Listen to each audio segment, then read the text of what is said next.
Hello, and welcome back. This is your fast and dirty recap of the previous two Lightlark books. If you have no idea what's going on, I highly recommend that you go and watch the previous two video series covering Lightlark and Nightbane. But welcome here for Skyshade, the next in the thrilling Lightlark saga.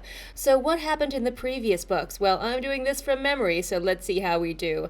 In the first book, we met Isla Crown, a young woman with supposedly no powers. She goes to this top-secret island called Lightlark for this weird competition with a bunch of rulers who are much older than her. We're talking hundreds of years. She befriends Oro, who's the sun guy, and Grimm, who's the darkness guy. If you've seen any love triangle ever, you know exactly who I'm talking about. Through a series of unfortunate and unlikely events, it turns out that Isla does have powers. In fact, she has more powers than anybody, but they were just hidden from her.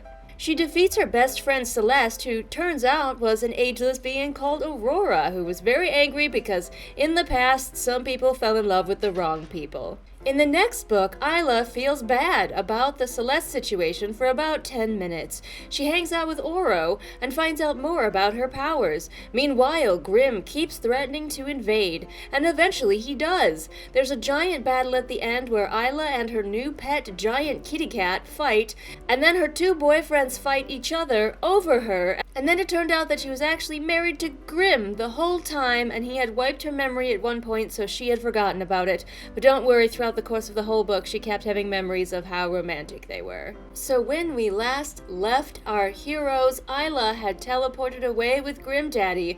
Oro was left standing there sad and confused like the rest of us, and for some reason there's a portal that could be opened to go to another dimension, but if we use it, we will save Isla, whose life is bound to Grimm, but kill everyone else. Cool. Hello, welcome back. You know what time it is. It is Alex Aster time, everyone's favorite time of year. We're back, baby, with another I'm certain, confusing disaster. Yeah! This book doesn't feel as thick as the other ones. Hang on, I'll be right back. Yeah, I still have them. I don't know, sometimes I don't keep read-along books because I don't enjoy the book, but sometimes I do, and I still have all of Lightlark. So here, okay, yeah, it is skinnier. She's skinnier. So here, this is Lightlark, Nightbane. Look how much skinnier Skyshade is. Oh goodness. So Alex Aster already has a problem of rushing and skipping details and just throwing things at the reader. And I can almost feel her lack of interest in her own book series with this book, just by how much slimmer it is. I don't think she cares anymore. I'm gonna put these away. You know what I just realized is that I forgot to make us a bingo sheet. So I'm not going to stop recording. I've got, all my audio and everything all set up. So I'm not going to stop recording, but I will be making us a bingo sheet for our next chapter. So I'll just start us with our introduction, with our chapter 1, and then I will go make the bingo sheet. But yeah, it's so light. It's so slim. Are the boob vines back? I need to know. Find me a oh, they're not. Oh, no, they are. Okay. I panicked for a minute. But yes, we still... we still have the vines that look like titties. Thank God. I don't know if we could continue if we didn't have the vines that look like titties. Hello, Nigel. Don't worry, I have my emotional support tea. I have an emotional support chocolate bar. Nigel is here. But let's talk about what the heck we are even doing today. Nigel's already walking away. He's like, no, I know what this is. Some bullshit is what this is. Don't mind him yelling in the background. So if you are new somehow, you should go watch the other two read-alongs in this series, because we read Lightlark, we read Nightbane, now we are reading this. So go ahead and go binge those to get a better understanding. But if somehow you still want it explained right here, right now, we do something that I call a read-along, but that is not what most people consider a read-along. Basically, I sit my ass here in this chair and I read this book, and I cut out all of, me silently reading, and I talk about the book, and I sass on the book, and I also try to give us an educational look at the book in my expertise as a published author and also as a developmental editor. I'm going to be bringing you all of my thoughts, both hilarious, at least I like to think so, and also like thoughtful and helpful for us as writers, because what can we learn as authors from, quite frankly, not very good books? Like, I hate to say bad books. I know that is subjective, and like there's someone to love every book. Even the most flawed book has somebody who like loves it with all their heart. But these ones have been like such confusing, messy, sloppy, just like obviously produced very, very quickly, like just shoved out into the world with minimal effort given to them by the author or anyone else. I don't see that that's going to change anytime soon. I have heard that this is going to be a 5-book series, something like that. I don't think Alex Astor is excited about that. I get the very clear idea that she's over this series and would like to just go on to, like, she's writing contemporary romance now. She's got a contemporary romance coming out, which I don't know if I'll read. I don't think she cares about these anymore, and she's just obligated because of contract to keep producing them.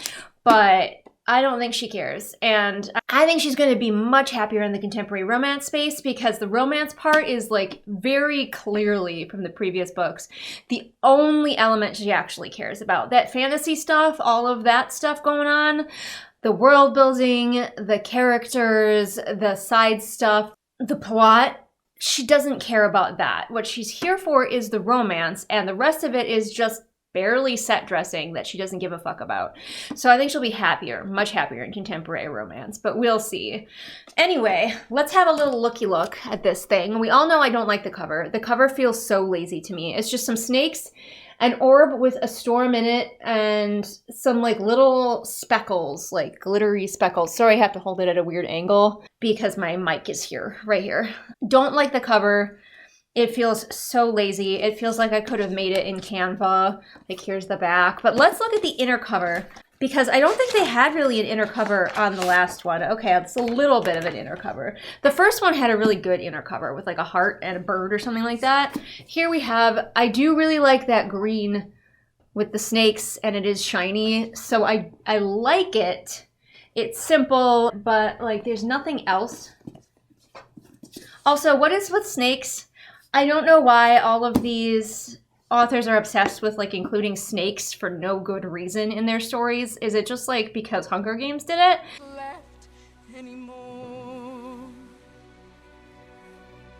Because in Powerless we had that too. We had this theme of snakes everywhere.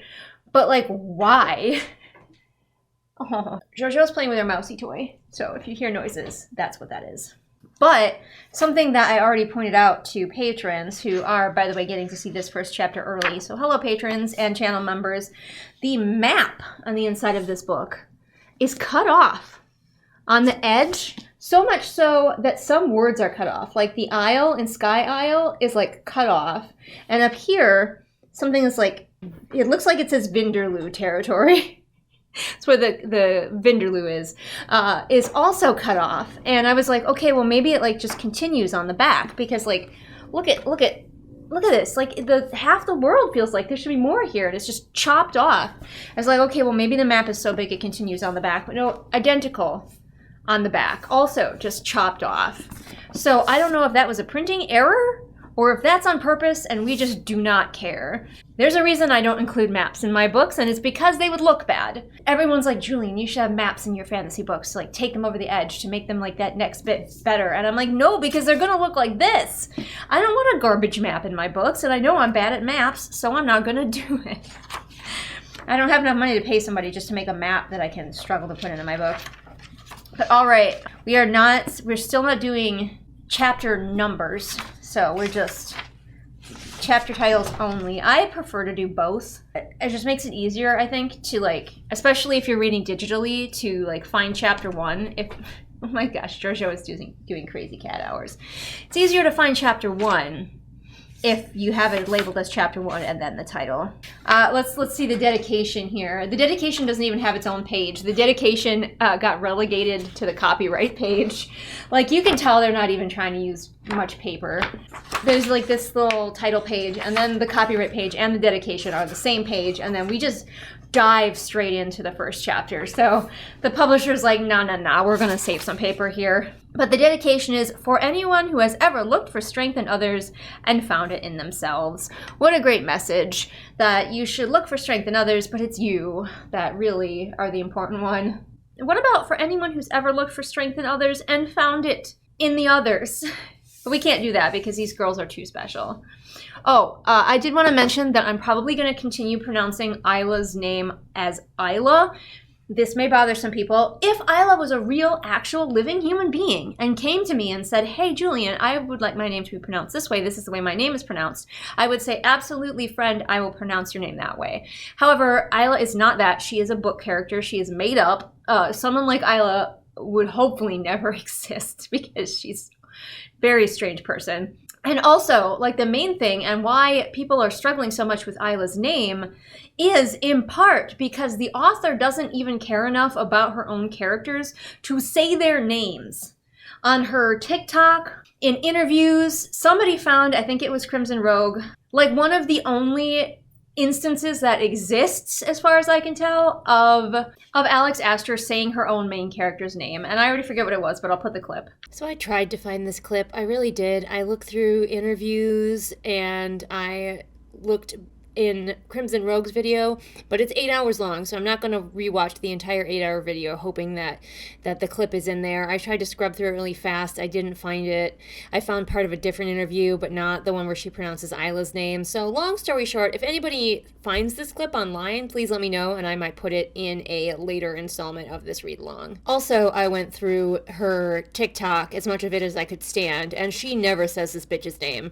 Like, I don't know why she's allergic to her own main character's name, but she never speaks it as far as I can find. But because we have been calling her Isla, I'm probably going to continue to call her Isla for continuity through these videos. If that makes you mad, I'm sorry. But like I said, if Isla was a real person who told me this is how you pronounce my name, I would pronounce it that way. Also, I'm not going to be mad if you pronounce my character's names the wrong way. In my book, up there, My Fantasy Romance, the main character's name is Ryoni.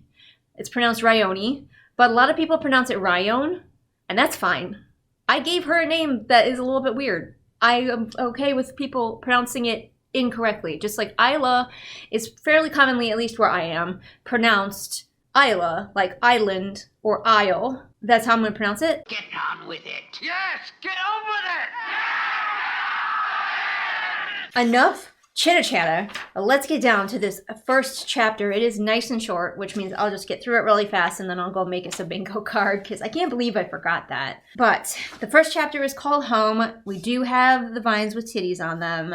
Let's see, how's our first line? Isla Crown watched the man she loved disappear as the world fell away. All right, so we are jumping right in where we left off. Grimm is just like, that's my wife. My wife, my wife, my wife, my wife, my wife. And then grabbed her and took her away. And we're supposed to believe that she was in love with Oro, even though at best they had like a platonic snuggle buddies arrangement. That's the most that it felt like. Honestly, it still felt a little bit like a mentor-mentee friendship. Or like, why not just make Oro asexual? Or a romantic or both? Just give him that. So they can just be happy as really good friends. But no. We gotta have a love triangle. But we all know that Grimm is the winning leg of the love triangle because the golden boys never win. The warm, sunshine guys always have to turn out to be bad somehow because they can't win. We are all obsessed with Edward Cullen. The ones who are sweet and friendly and kind until the author ruins them never get to have the girl. We're not interested.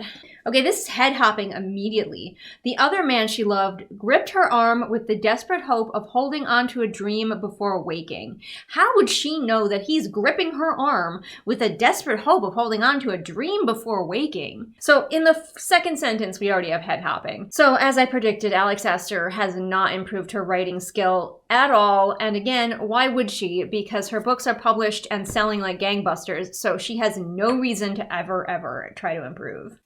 I'm pretty sure she thinks that she's an amazing writer and she's as good as she's ever going to get, and that makes me really sad because as an author, I am always learning and always growing, and I hope fervently that each one of my books is at least a little bit better than the one before it. I don't see that as a problem. I see that as good.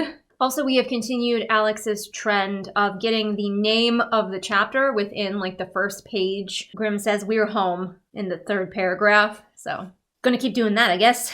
I feel like she doesn't name the chapter, and then after she writes a little bit, she just like looks through the first couple of paragraphs, picks a word, and makes that the title of the chapter. So Isla is back with Grimm at his place, and she's upset about it, and she's like, I should just portal back to Oro, which does bring up that she totally could do that. So anytime that she doesn't like do that, now we're gonna wonder. But she's like, no, I'm here for a reason. And she remembers that the Oracle apparently told her that she would have to kill either Oro or Grimm. I don't remember that. I don't remember the prophecy at all, but apparently it's a really big part of Isla's life and thought process. Everything in the previous book was such a throwaway, like what mattered and what didn't. The author has no idea how to show the reader what matters in a scene, what the reader should pay attention to in a scene. There are ways, time-honored ways, that authors indicate to readers what's important, what they should pay attention to, what they should remember for later.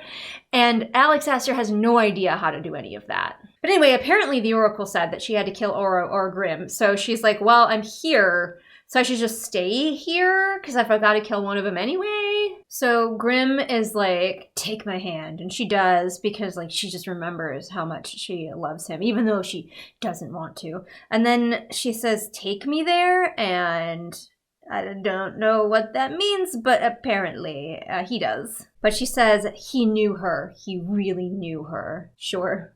This author is just going to tell us how to feel in the desperate hope that we will care about these people. So I guess the there that she wanted to go to was the village that she burned down, I guess. Like she was having, all through the second book, memories of a village being burned and horrible, horrible bloodshed and people screaming and orphans, blind orphans that had just been given kittens dying. And she thought it was Grimm's fault, but it turns out it's her fault because she's just, she's that stereotypical, like, I'm too powerful, I'm too evil, oh no, I have no control. So I guess they just left the village like that. I guess she's like a nuke because she even mentions a layer of poisoned snow. So apparently Isla exploded like a nuke and nobody can like go back to this village. Memories flitted beneath her eyelashes. Beneath her eyelashes? Like, okay, like if a character has their eyes closed, which she does not, potentially you could say memories flitted beneath their eyelids because her eyes are closed, but she's remembering. But her eyes are open, so memories are just flitting beneath her eyelashes. Okay. Isla is having a bit of a freak out, and she stops to remember a side character, one of her bodyguards from the previous book, who we don't care about, but it was like one of the only people, named characters, who died. So she has to be like, oh, remember that guy? How he died in the final battle? Yeah, that was sad. Hard luck, Dave. Always knew you were a bit weak. But also, we have what could be a theme for this book, and I don't think it will be, but like, if I was writing this, or if I was editing this, I might point this out to the author and be like, hey, this could be a theme and you could really do something with this. Where Isla's like, I did this, and Grimm is like, it's an accident. And Isla says, does intention matter when this is the result? And Grimm says, yes, intention does matter. So you could have a really interesting theme of intention versus outcome. Really explore that, like how much does intention matter versus results, her view versus Grimm's view, and like where she eventually lands on that. I don't think that's going to be, like, that's a really meaty and interesting topic, and I very much doubt that it is going to be explored. So now we're being reminded of the portal situation, because if you recall, and you probably don't and I don't blame you, the thing that the bad guys were trying to do in the last book is open a portal to another dimension that apparently is the dimension that all of them came from. And if they open that portal arbitrarily, the book says that Oro will die, which is why Oro doesn't want them to open the portal. And Oro, because he is like the High King, if he dies, everyone dies. Or at least everyone loses their power. It's a little bit unclear. Like, they lose their power and then they'd slowly die. Not the clearest world building in the world.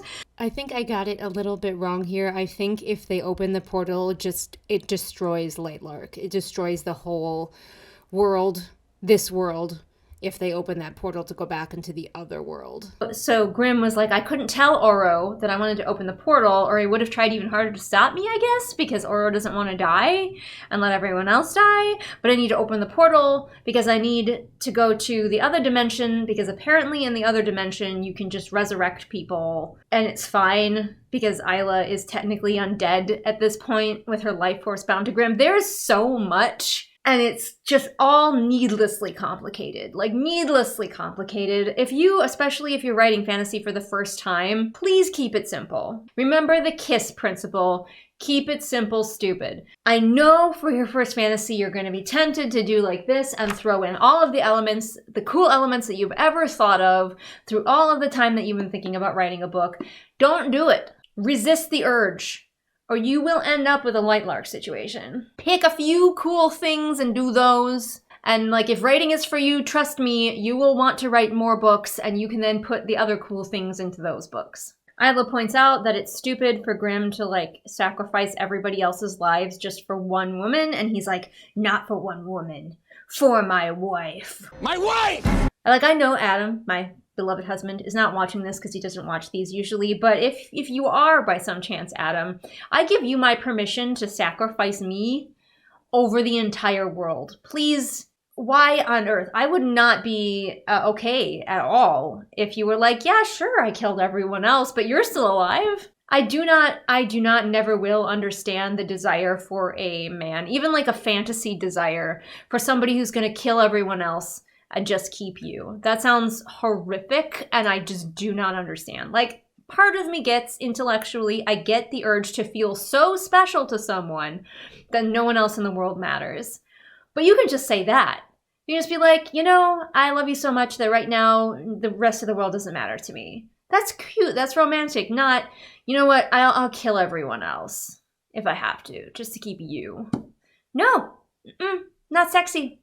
Not sexy. Oh, here's some lines that I'm pretty sure the author thinks she ate with, because it's just that trope.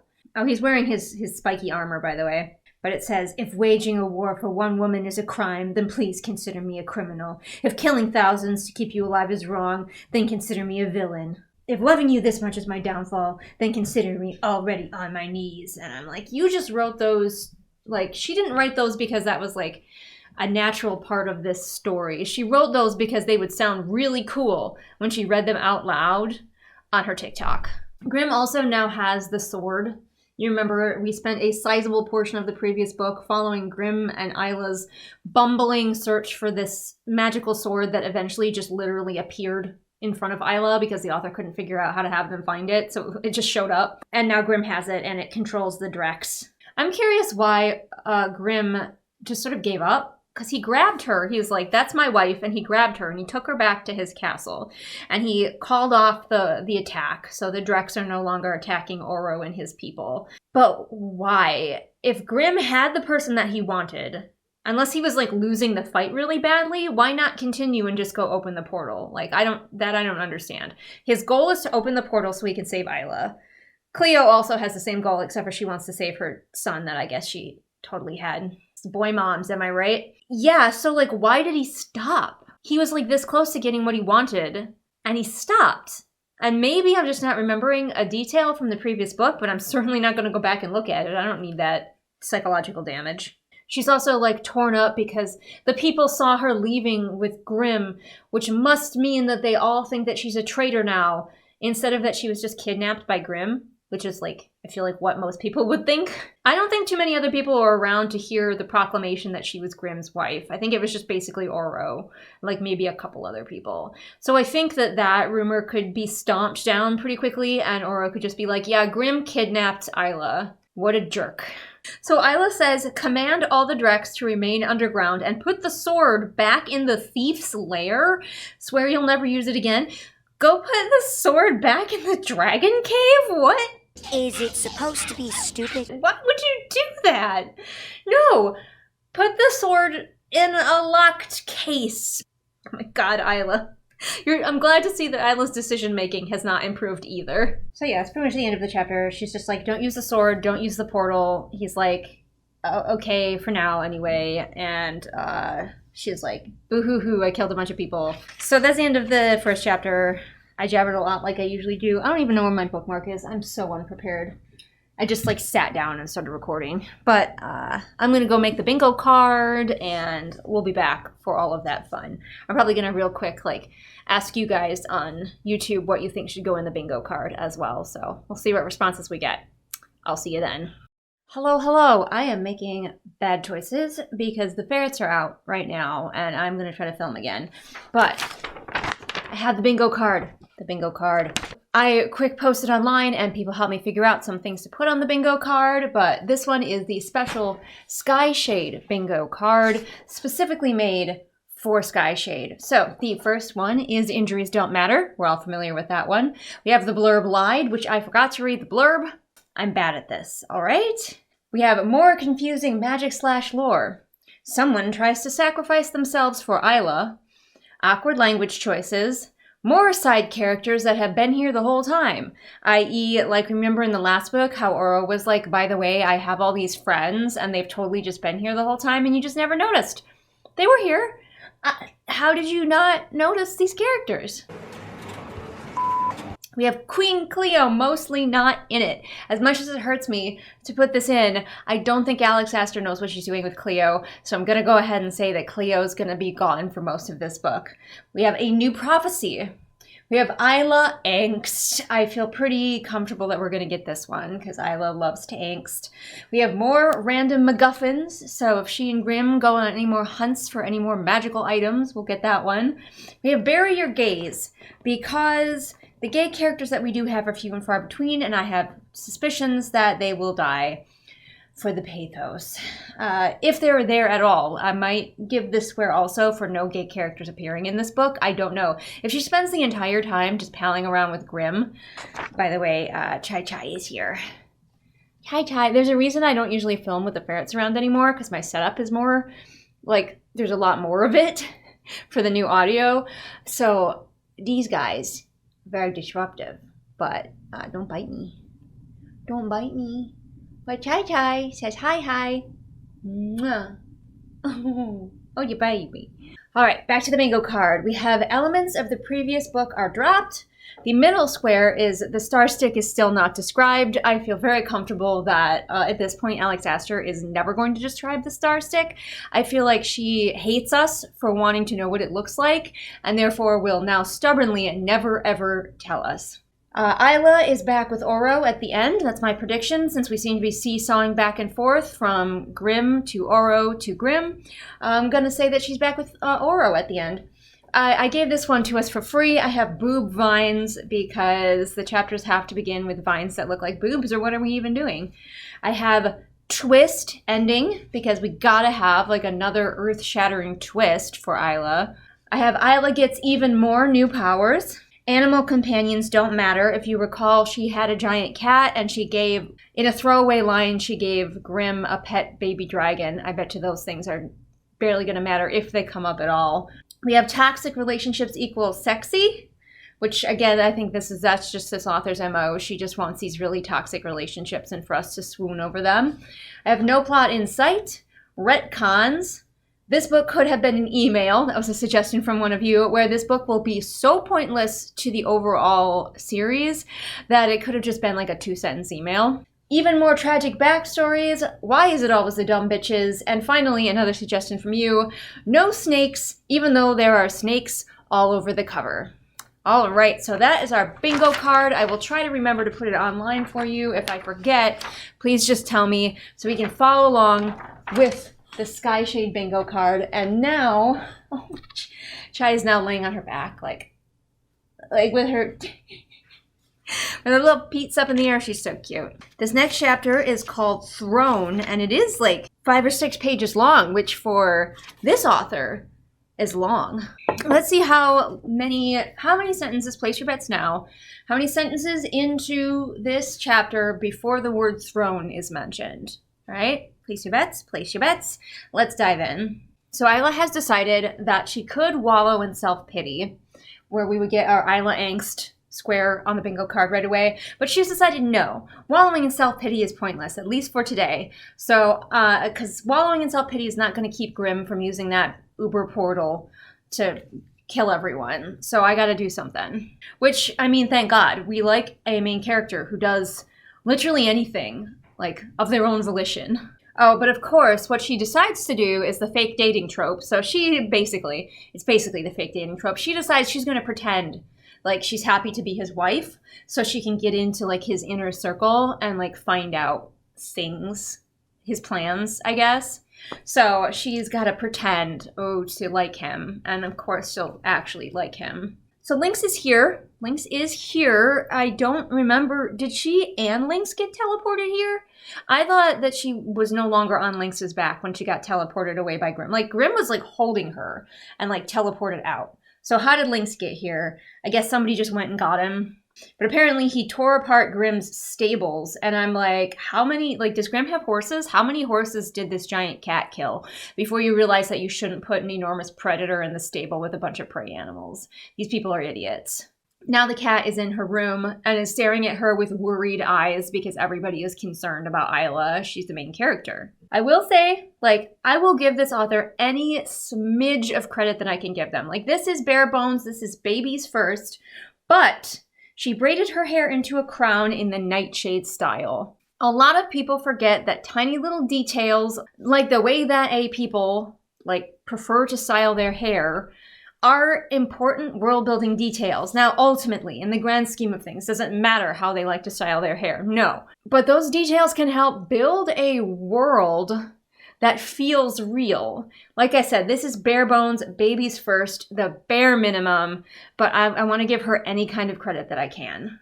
This girl is just like all necklaces. Necklaces are how men prove that they love her because she still has her rose necklace from Oro and she puts it in her pocket. And you remember that Grimm had the invisible necklace because like in his culture, you get married with necklaces instead of rings, I guess, except for only the woman has to wear one because a man couldn't wear a necklace because that would make him too feminine. You could just call it an amulet or some shit if Grimm's masculinity is so teeny tiny and easily threatened that he can't wear a necklace. Says she chose her dress carefully. Here, surrounded by enemies, her image would matter. First of all, are they really your enemies? Honestly, are they? No, not really. And also, what does her dress look like? Probably we'll get it described later when Grimm is ogling her. Okay, she looks at herself in the mirror because this author is so cliche. She's like, we need a mirror moment, even though it's completely unnecessary because you could just tell us what the dress looked like when she was picking it out. But of course, she has to wear black with just like a hint of red because now she's in the goth lands. Again, these authors not trusting us to understand simple concepts. So she says she looked like a Nightshade's devoted wife. It was a lie, she thought. Yeah, that is excessively clear that she's like not going into this in like good faith to just be his wife.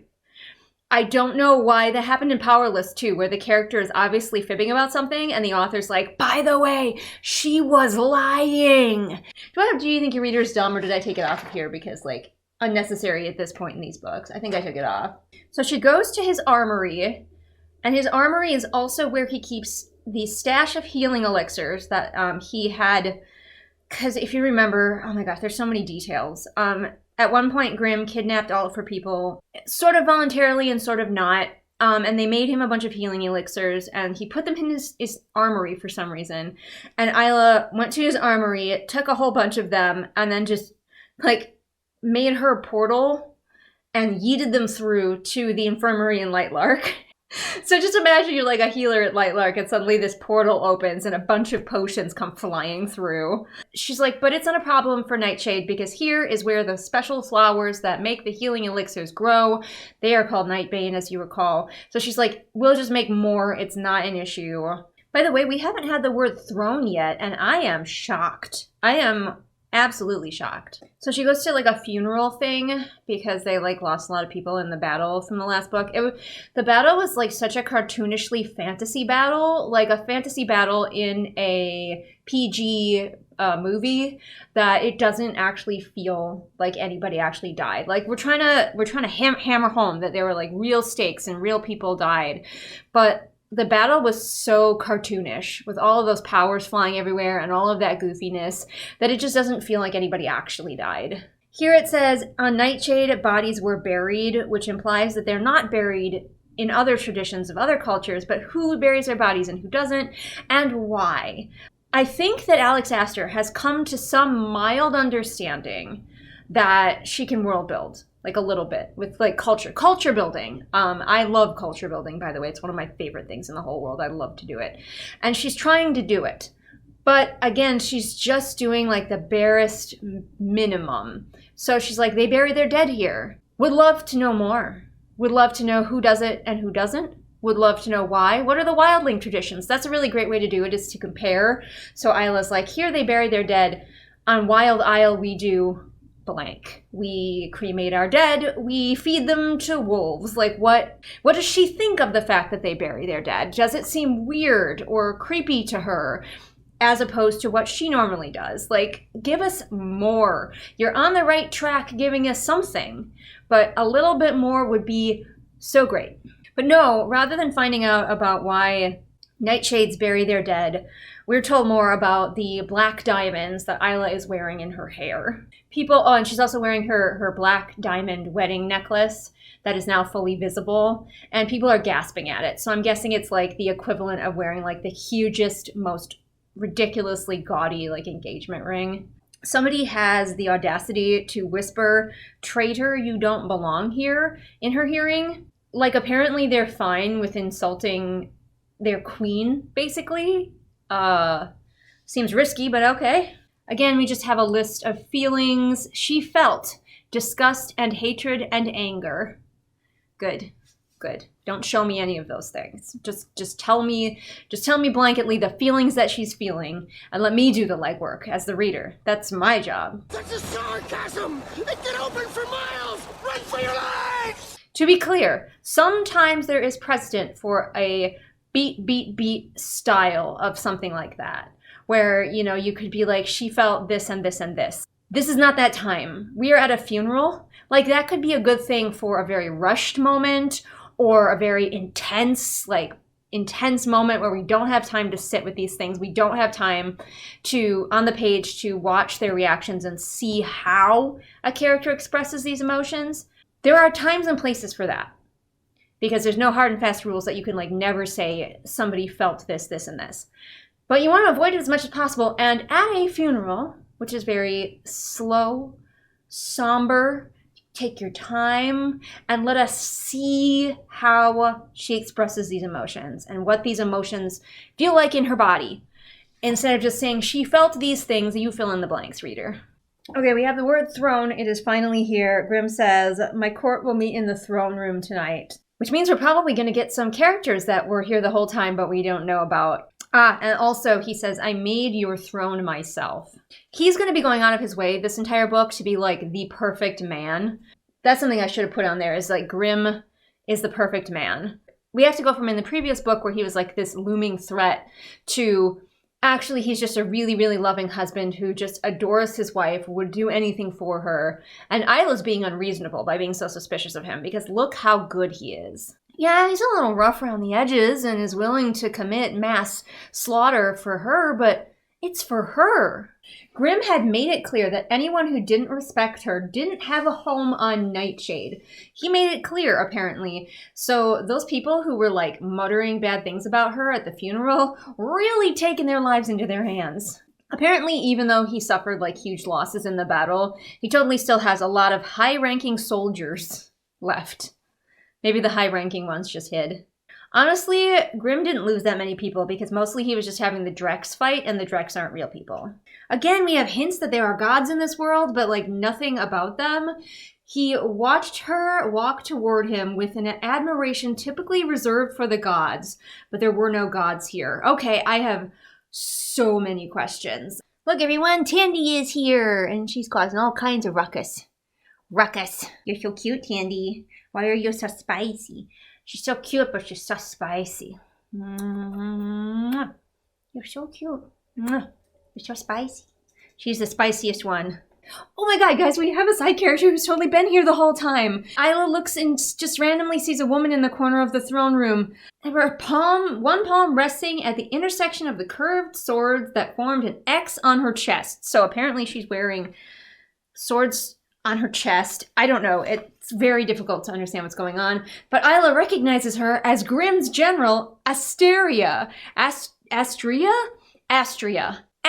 Grimm's general, who's obviously been here the whole time, and we totally remember her, you guys. Okay, I'm already marking that off. Wow, we love to do that, where this author's like, yeah, there's this character was totally here. You just didn't remember her. Have you been standing there the whole time? Mm-hmm. That's weird. All right, we just marked off more side characters that have been here the whole time. Astria does not like Isla because Astria, it turns out, has like always been very protective of Grimm, you know, as his captain of the guard or whatever. As his general. He only has one. And so she views Isla as a threat. So we got some girl hate, like, right away. Women hating women, am I right? Ah, so good. Women can't be friends. Isla would need to hide her true purpose as she sought to identify her options. What is her true purpose, please? What is that?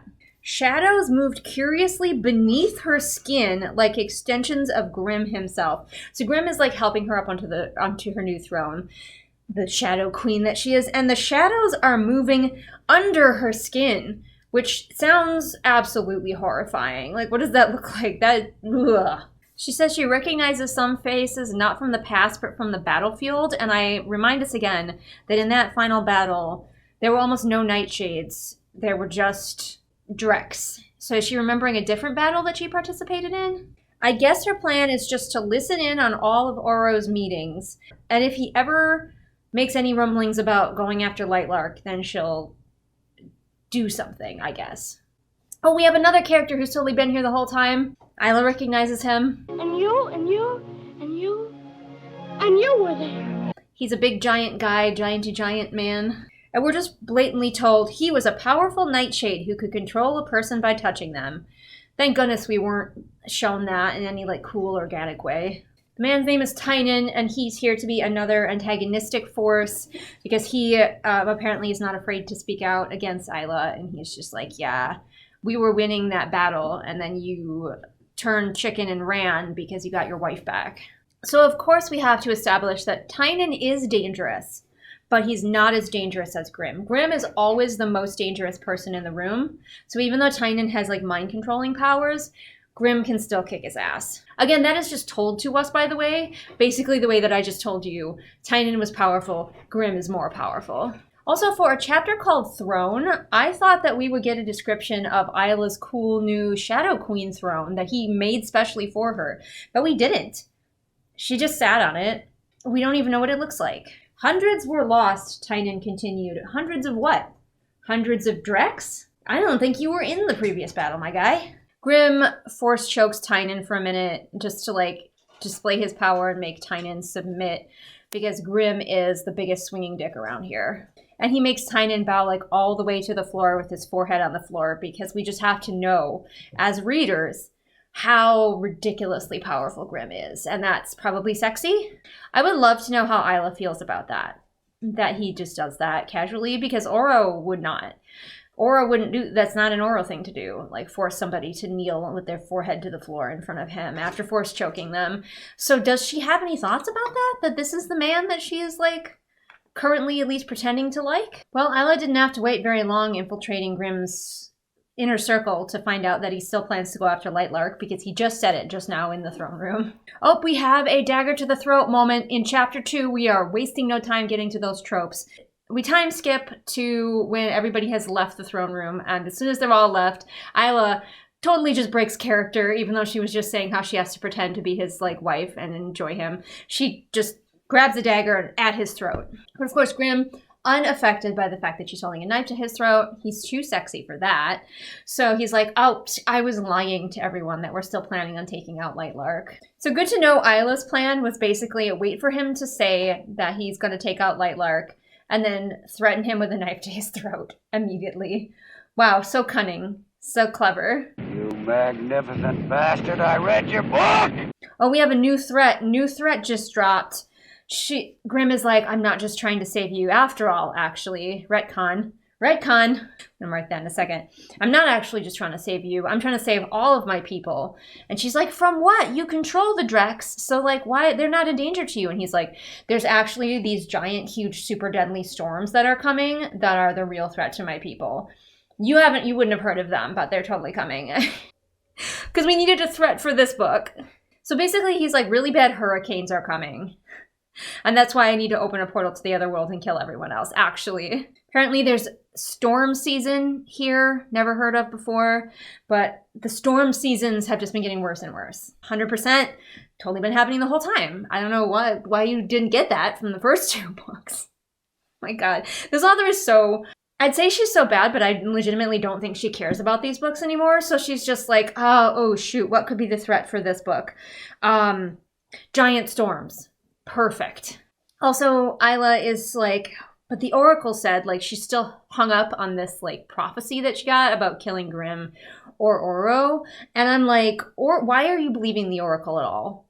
That she was just some weird lady frozen in ice. There's a lot of weird stuff in this world. Why are you taking her word for anything? Oh, Isla knows she's a main character. She's like, oh, never mind. I'll help you stop the storms, because suddenly Isla cares about the Nightshade people so much that she doesn't want them to die in these horrible storms that we just heard about. Now, she's like, I'll help you stop the storms. And Grimm's like, but I've tried to stop the storms. And she's like, you've never tried with me. That is the actual line. So Isla's aware that she's a main character. And she's like, let me, a main character, help you. You'll be fine.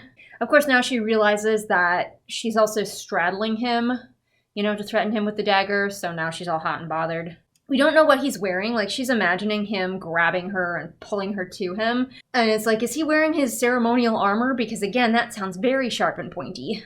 She totally goes into this fantasy about them fucking on the throne. And then she realizes it's not a fantasy, it's a memory. They have fucked on the throne. He was her enemy. She was disgusted by her thoughts. Thanks. We totally believe you. So yeah, then she just like vaguely threatens him because he left her a whole bunch of daggers in her room as like a present, I guess. Girlies love daggers, and only daggers, to be clear. And then he's turned on by her threat, and she leaves. So, okay, what was I gonna retcon? We already have a retcon. It's only chapter 2. Grimm's motivation obviously is not to just save Isla this whole time. It's also to stop the storms. Duh! Where were you? Didn't you remember the storms that were so well set up in previous books? All right, well, that's it for that chapter. I'll see you for the next one. I gotta take care of ferrets now. Bye. Hello, welcome back to the madness. It has been a while since I read this thing, but I need to make progress through it, even though it's short. I got people waiting. Y'all are waiting. So let's get back to reading. If you hear noises in the background, Adam's in the next room playing video games. He's playing the new Dragon Age game, which I have played and quite enjoyed, and the fact that I enjoyed it makes some people really mad, but too bad. I liked it. Anyway, onwards to Forge, not the Forge, just Forge. So are we talking, is it a noun? Is it a verb? Is it a command? Before she worked with Grimm to stop the storms, she needed to do something for herself. Well, yeah, girl, like, self-care. Before you go stop, like, these magical storms that we only just heard about, self-care. Once again, we keep having this girl go through, like, all of this internal turmoil in like 10 seconds. So in the previous chapter, may I remind you that we are on chapter 3, and these chapters are not long. In the previous chapter, we were told that she was just trying to bury her feelings deep down. So in this chapter, obviously, she's had enough character progression, duh. Burying her feelings hadn't worked. Yeah, because she did it for 10 seconds. She's like, she needed to ensure she would never kill another innocent again. Was she in danger of killing an innocent? Like, yeah, she lost her cool in the previous chapter and threatened Grimm with a dagger. But, like, she was in no danger that I could ascertain of like, using her powers on anybody. So I don't know why she's so freaked out. She's just upset that she threatened Grimm with a dagger. That's, like, her favorite hobby. That's all these girlies' favorite hobbies. That's all they do. Only one person knew how to create such an enchantment, and the last time she'd seen him, she'd stabbed a knife through his eye. I don't even remember who we are referring to. Who'd she stab in the eye? Oh, I don't have to wonder long. Apparently it was a blacksmith. Apparently she stabbed him in the eye, and she's already there at his forge, hence the name of the chapter. By the way, we have the word forge about 5 short paragraphs into this chapter, so we wasted no time this time. So she remembers that last time she met the blacksmith, he was hunting her for her powerful blood, I guess that's what he was doing, and he wanted to forge it into his weapons. She's remembering that happened, but this time apparently he doesn't want that. Like, she just walks up to his house. I guess we skipped that step, but he's not hunting her this time, so I don't know what happened in between. The blacksmith has the convenient, you're more useful alive hand wave. I should have had hand wave as one of mine. Like, there's a problem that readers potentially have brought up. We'll just hand wave it away with a single line about how you're more useful alive. Just sort of like in Powerless, how the king totally knew who the main character was, but then was like, I kept you alive because I needed you. But then it was never revealed what he needed her for. Anyway, Isla has come to the blacksmith so he can make her some kind of device, some kind of amulet, magical thingamabob, to keep her powers in check. Mostly because I suspect this author does not want the main character to use her powers. We have talked about this many, many times. If you're writing a book where you spend most of your time figuring out why your main character would not use the powers that you gave them, you probably need to rework your book. His chair creaked wildly beneath his weight. Wildly. So the blacksmith is like, I can indeed create you a special amulet, but of course we need a special metal. She's like, okay, what payment would you like? I'll pay you anything. And for some reason he's like, kill me, that's the payment that I want. But he's cursed to never die. And fortunately, Isla has the ability to, like, ignore curses, I guess. And so she could kill him. Isla has a moment where she thinks about asking some questions, but then just doesn't. Having your character think that they might like to ask some questions, but not actually doing it, is not doing what you think it is in your story. Okay, so they make the deal. She's like, I will give you until the end of winter in case you change your mind about the me killing you thing. And then I expected him to be like, okay, well, bring me the rare metal. But actually, he just turns around and grabs 2 daggers that I guess are conveniently made out of the rare metal, so I don't know why he had to bring it up. Flames erupted from a device, filling the forge with heat. So descriptive. A device, you say. So he's making her a new thing. We're being very, very vague about it because I don't think Alex Astor could even be bothered to go watch a video of a blacksmith working. But he's melted the metal into its new form. It says, it glittered brightly in its new form, like a bowl of stars. So now we have the star stick and the bowl of stars. Oh, apparently also he's forging this in his hands. He pours the molten metal into his own hands to form it into a bowl. So then he motions her to, like, take the molten metal from him, and she, when I say she wonders briefly, I mean briefly, like half a sentence. If it's going to burn her, she doesn't, like, flinch away or have any self-preservation instinct whatsoever. She's just like, I wonder if it's going to burn me, and then she just sticks her hands out. Anyway, and of course it doesn't burn her, and she makes her, like, these 2 metal cuffs around her wrists because symbolism. The metal is called Shade Maid. It sounds like Minute Maid. Tastes like fresh squeezed. So then we have literally like a 3-sentence paragraph where she's like, I can sense that my powers are suppressed. And that's it. End of scene. And we cut back to her and Grimm having dinner. So I can see that this author has not changed her style at all of just like, what is the point of the scene? We're going to do only that, nothing else. And then when that is over, the scene just stops. Not ends, stops. It is, however, crucial that we know what Isla's dress looks like at this dinner, and that Grimm is ogling her. So, of course, they are seated at dinner at a long table, and they're both seated at either end, because, like, why would you not do that? Why would you have a sensible-sized table, and why would they sit near each other? She keeps having memories of times and places that they've had sex, so we also have to know that as well as boinking on the throne, at one point, they also did it on this very dinner table. I feel so bad for their castle staff.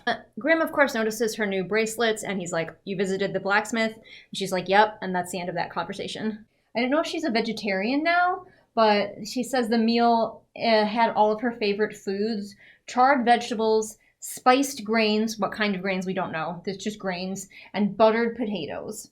So very vegetarian meal. I don't know, did we hear anywhere that she doesn't eat meat? Now Alex Astor is attempting to write a tense dinner scene. It's not working. They have what's supposed to be a tense moment, and then Isla's like, I'm leaving, and for some reason, Grimm gets, like, really distraught. And he's like, he teleports in front of her as she's on her way out the door, and he's like, please don't go, I'm sorry, hate me all you want, hate me forever, just don't leave. I love you, Isla, and I need you. Like, why is he being so, like, weird about dinner? You need her to stay here and eat her vegetables. But she gets a one-liner in and then shoves past him and leaves dinner. Oh no. And that's the end of the chapter. The next one is called Wraith. And I bet you there's a wraith in it. We still don't know, like, what... Like, they're supposed to stop the storms, but we still don't have a good idea of, like, how they plan to stop the storms. Like, what is the MacGuffin they're going to have to search for? Because you know there's going to be a MacGuffin. But the next chapter is actually pretty long for an Astor chapter, so we'll get to it. We're back with the next chapter. It is called Wraith, and it's a pretty long chapter, so I need to stop, like, interrupting every few seconds. Yeah, they're trying to convince us that she really deeply loved Oro and that it's any kind of, like, competition, even though she has zero romantic chemistry with Oro, no matter how hard you try. I think it's probably because the author doesn't ship her with Oro. And if you're trying to convince us of something that the author themselves doesn't believe, of course it's not going to work. Apparently it's only been 2 days. She's done a lot of stuff in 2 days. She's been up to all sorts of shit. Ooh, we might have Cleo. I did think that Cleo was either not going to appear or not be a very big part in this book, but maybe. So Isla's like thinking about the prophecy again, and she's like, dang it, the only one who could give me more answers is the Oracle, and the Oracle's dead. And then she was like, wait, the Oracle had 2 sisters who were also frozen with her in the block of ice and never did anything for the past 2 books. Where are they? I think Cleo has them. I need to find Cleo. And I'm on board for this mission because I like Cleo. I am a Queen Cleo stan. Conveniently, Isla decides that Cleo is totally going to be coming here, so she doesn't even have to search for Cleo. Isla's like, oh gosh, if only I could fly so I could go and, like, meet Cleo halfway. I could portal back to the blacksmith and have him take the bracelets off, even though the blacksmith told her that she could take the bracelets off. He said, you and I, basically, can take these bracelets off. So, unless I completely misunderstood, but that seemed pretty clear. And also, Isla's like, I can teleport back there, so why not, like, teleport around and see if maybe you can find Cleo. Maybe she's not on one of her ships yet. Go to her castle and ask her people where she is. Of course, Grimm is doing the whole Beauty and the Beast, like, join me for dinner, so he's left her flowers and an invitation to dinner, because all he really wants to do is eat with her, apparently. Oh, she remembered that she gave Grimm a baby dragon. I wasn't even sure if maybe the author was going to totally, fully drop this plot point, but then she's like, oh yeah, I gave Grimm a baby dragon in, like, 2 sentences in the previous book. I'm gonna go check on that guy. Possibly he will be grown up big enough that I can use him to fly to where I want to go. Well, that'd be nice. I kind of love that Grimm just, like, teleports places without a second thought. Like, she's like, Grimm knows where his dragon is. I don't know where his dragon is, but Grimm would know. So I have to go to dinner. And when she shows up at dinner, he teleports over to pull out her chair for her. No, this time she's having seasoned meat. Seasoned with what? Seasoned in what way? We don't know, but it's seasoned and it's meat. So I guess she's not a vegetarian, but I guess all of her favorite foods are vegetables because it specifically said that that last meal was all of her favorites. Fluffy grains. Again, what grains? Is it rice? Could you not just say fluffy rice? Those are a grain that's usually fluffy. And of course the dessert had chocolate because girls be loving chocolate. Chocolate is a serious thing. Oh, I guess the dragon's name is Wraith. I don't think we named it in the previous book, but she knows its name now, and it's Wraith. And she's like, where is Wraith, by the way? I think Wraith is going to be conveniently grown up big because Grimm's like, oh, he doesn't live in the castle anymore, which implies that he's too big for that now. We're getting all these memories that never happened in the previous book of how, like, he used to be like a little kitty cat and, like, sleep on her chest sometimes. Yeah, the dragon is huge, so I guess dragons in this world grow up really, really fast because his talons are as large as her body. I know she's an itty-bitty woman, but still, that's a big-ass dragon that was a baby sleeping on her chest like a year ago, I want to say. Grimm's already riding him. Grimm is like, let me go get my dragon. You just wait here. I feel like Alex Astor knew that she was in competition with Fourth Wing, and she's like, wait, hang on, I'll put a dragon in my book too. Bitches love dragons because she doesn't actually understand what makes a good story. She just knows that people like certain elements, and so she's just throwing them all in the book in hopes that that will magically make it a good story. So the dragon, like, grabs her and yeets her onto its back, of course, to sit with Grimm. We are reminded that she's wearing a dress, but we have no idea if she's sitting side saddle on this dragon or if she's straddling it and just her bare thighs are just fully right up against dragon scales. So she has noticed that this dragon is enormous for how old it is. I overestimated. Apparently it's only been a few months, and this dragon is huge with person-sized talons. But Grimm doesn't answer. He's just like, yep, it's big now. Let's go. Let's do a I can show you the world sequence with this dragon. Apparently she's straddling Grimm, so the position that she's in is like chest to chest with Grimm, with her legs wrapped around him. So apparently Grimm is holding them both on this giant dragon with his thighs. He smelled of soap and storms and something distinctively him. Good, great, I'm glad we have such a evocative scent for him. Like soap, what kind of soap? Soap comes in a whole bunch of different smells. Storms, okay, I guess rain has a smell. And something distinctly him? What the fuck is that? What does he smell like? Is it just his sweat? His man funk? She made a sound like a whimper. Not actually a whimper. Like a whimper. What does a sound like a whimper? And then Grimm made a sound like a growl. Grimm calls Wraith the dragon an insolent creature, even though the dragon has done everything it's been asked of it so far. Of course, for some reason, Isla is like shooketh that the dragon rolls over on its back. They're on the ground, by the way, now. The dragon rolls over on its back so Grimm can rub its belly, and both of those things like shock her for some reason. Okay, Grimm is explaining, in the dumbest way possible, how the dragon is so huge. Apparently he bonded with it the same way that wildlings bond with their animal companions. Not the same method, but the same like bond that they have. And that made the dragon grow real big. Okay. Does that happen with everyone? Is that why Lynx is so big? Is Tara or Poppy's hummingbird gonna be ginormous if they're friends for long enough? How the fuck does this work? What are the rules? What are the rules? So Grimm senses that Isla's still mad at him, and so he like gets on his knees before her to apologize, because this author is just throwing in like fantasy moments. Like, wouldn't it be great if like the big scary man got down on his knees and begged the small woman for her forgiveness? Wouldn't that be hot? Like, yeah, with the right characters. Not these two chunks of wood though. She makes him swear again that he's not gonna like do anything, no machinations without her permission. I think she already made him promise this, but this is like a slightly different version. Isla switches topics because these characters don't have natural flows of their thought process. So she's like, okay, cool. You said that there were like dangerous creatures that get washed up by the storms. Where are they at? And he's like, oh, I'll show you. So stuff happening. Then later we cut to a different scene where like they were gonna fly back to the castle and then fly out again to where the monsters are. And when they're flying out again, Isla's like, hey, teach me. These people don't understand how predators work. So she's like, yeah, the dragon has his own special stable that's away from the regular stable. And she's like, wonder what could have happened that caused him to need to be moved. And it's like, well, probably the same thing that happened with your cat. You should not house predators and prey animals in the same place. So they're sitting on this dragon. It's kind of unclear where, like it seems like on his shoulder, but he's a huge ass dragon, like huge. Again, I remind you, his claws are as big as she is. Gigantic dragon.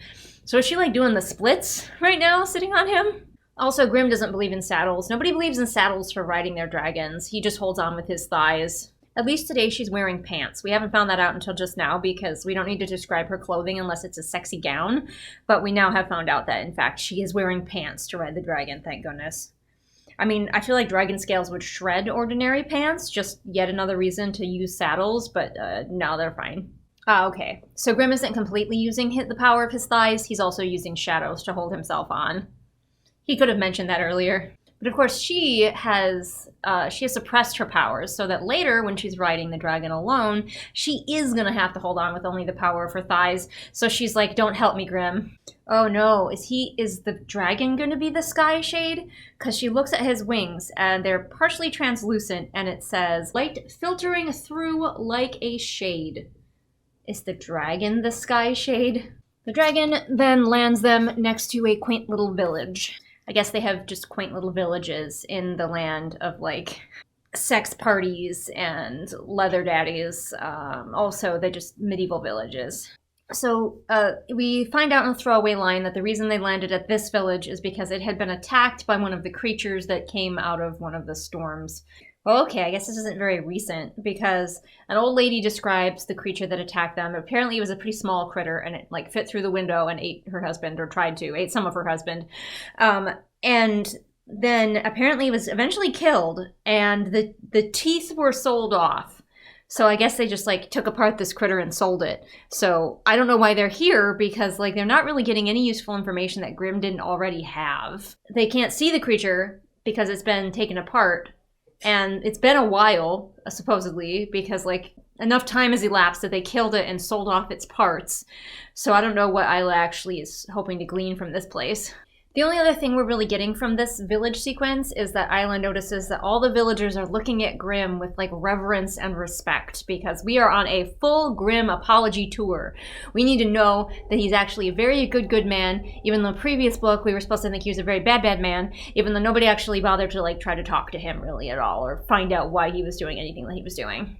We even have Grimm taking literal notes about the villagers' grievances so he can deal with them later. Because again, Grimm, good man, actually. So she finishes up in the village, and then we say just a few days later, a storm starts. So the next chapter is called Storm, and we're just plowing ahead into the rest of the plot, I guess.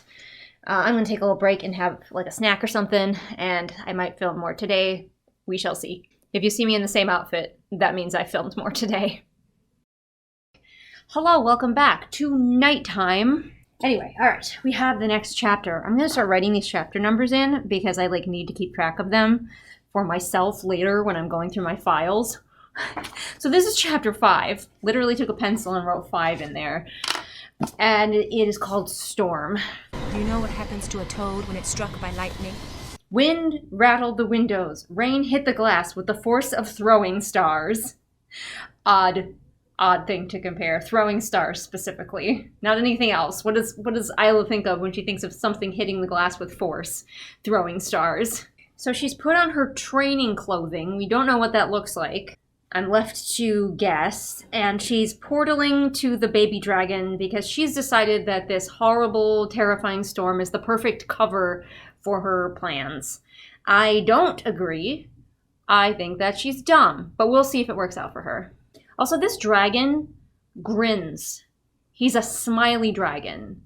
And I don't know if they mean like grins kind of in the way that dogs or cats seem to be smiling, or if this dragon is legitimately just like if he has a human-esque face that is like grinning. I don't know what I'm supposed to be picturing, but this dragon smiles, grins a lot.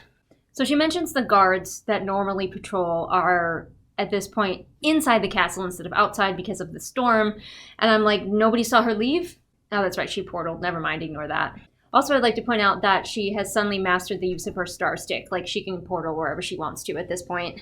We have totally given up on the whole, she can't really control her star stick. The star stick, by the way, has not even been mentioned by name yet. She's just portaling places.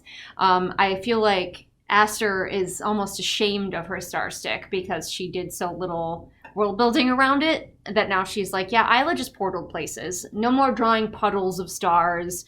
None of that. No telling us where Isla is keeping her star stick hidden. She can just portal. She says she steps into the moonlight. It is the middle of a crazy storm. There's no moonlight. The moon would be completely obscured by clouds. I wonder if her giant cat is going to be insulted that she has decided to trade him in for a better ride, a dragon instead. Also, I'm curious how much the dragon's actually going to come into the story, or if he's just going to be used, again, for these next few chapters to fly her where she wants to go. Like, is he basically going to be a taxi, is what I'm asking. Because I think that still counts for the bingo square, if he's basically relegated to the job of taxi service. No, apparently throwing stars are all this author has, though, because we're flying through the rain, and it says the rain was thicker than it should be, striking like throwing stars. Alex Aster thought of one thing that rain could be like, and it stayed there forever in her brain. She's like, something about this storm is wrong. And I'm like, yeah, we already know that. There are these huge unnatural storms that we're told keep happening. Why are you acting like we don't know that? So the storm is so bad that it is pulling up actual trees and yeeting them at Isla, apparently, because she and the dragon have to dodge an actual tree that's being ripped out of the ground. But somehow she and this dragon are still able to fly in this. Trees are being ripped out of the ground and thrown into the air. But the dragon's flying pretty okay, like he's not really struggling. They are having to dodge flying trees, though. I'm waiting for a house, maybe a lady on a bike.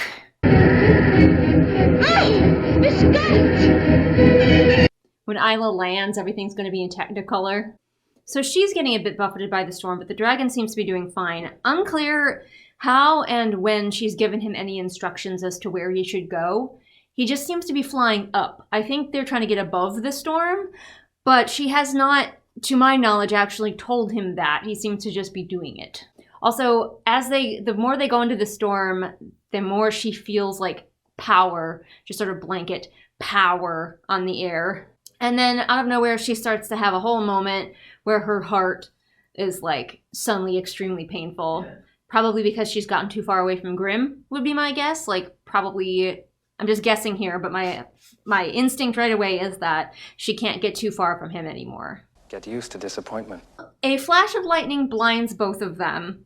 And then the dragon, again, enormous dragon, did I mention how big this dragon is, gets hit by a flying tree and knocked out of the sky. That must have been one heck of a tree. Like, yeah, this dragon wouldn't like to be hit by a tree. It would probably be painful. But may I remind you that his claws are as big as her whole body. One of his claws. So I don't think even a very large tree hitting him would completely knock him out of the sky. Isla falls off his back at the impact as well. And now she's just falling through the storm. Now she mentions that she has her star stick stuck back down the back of her shirt because she can't reach it. The only time that we need to mention it is when we can't actually do anything with it. She tries to reach for her life alert necklace, but she can't even do that because she's falling too fast. But of course, the dragon rallies and comes around and just scoops her up, and she lands on his back instead. It says that the dragon caught her on its back just feet before the dirt. So she was feet from the ground. How did this massive ass dragon fit between her and the ground? It specifically says that she lands on its back, not that it grabs her with a claw or in its teeth. How is this working? Is this dragon very skinny? We have to mention legions in reference to Cleo. So Cleo had an entire armada. They would be together, like a legion. I think the word armada kind of covers it. You don't need to describe the armada, an army of ships, like a legion, an army of people. And also I still maintain that Alex Astor doesn't know what a legion is and can't be arsed to ever look it up. I swear some of these girlies who write these terrible books don't know that Google exists.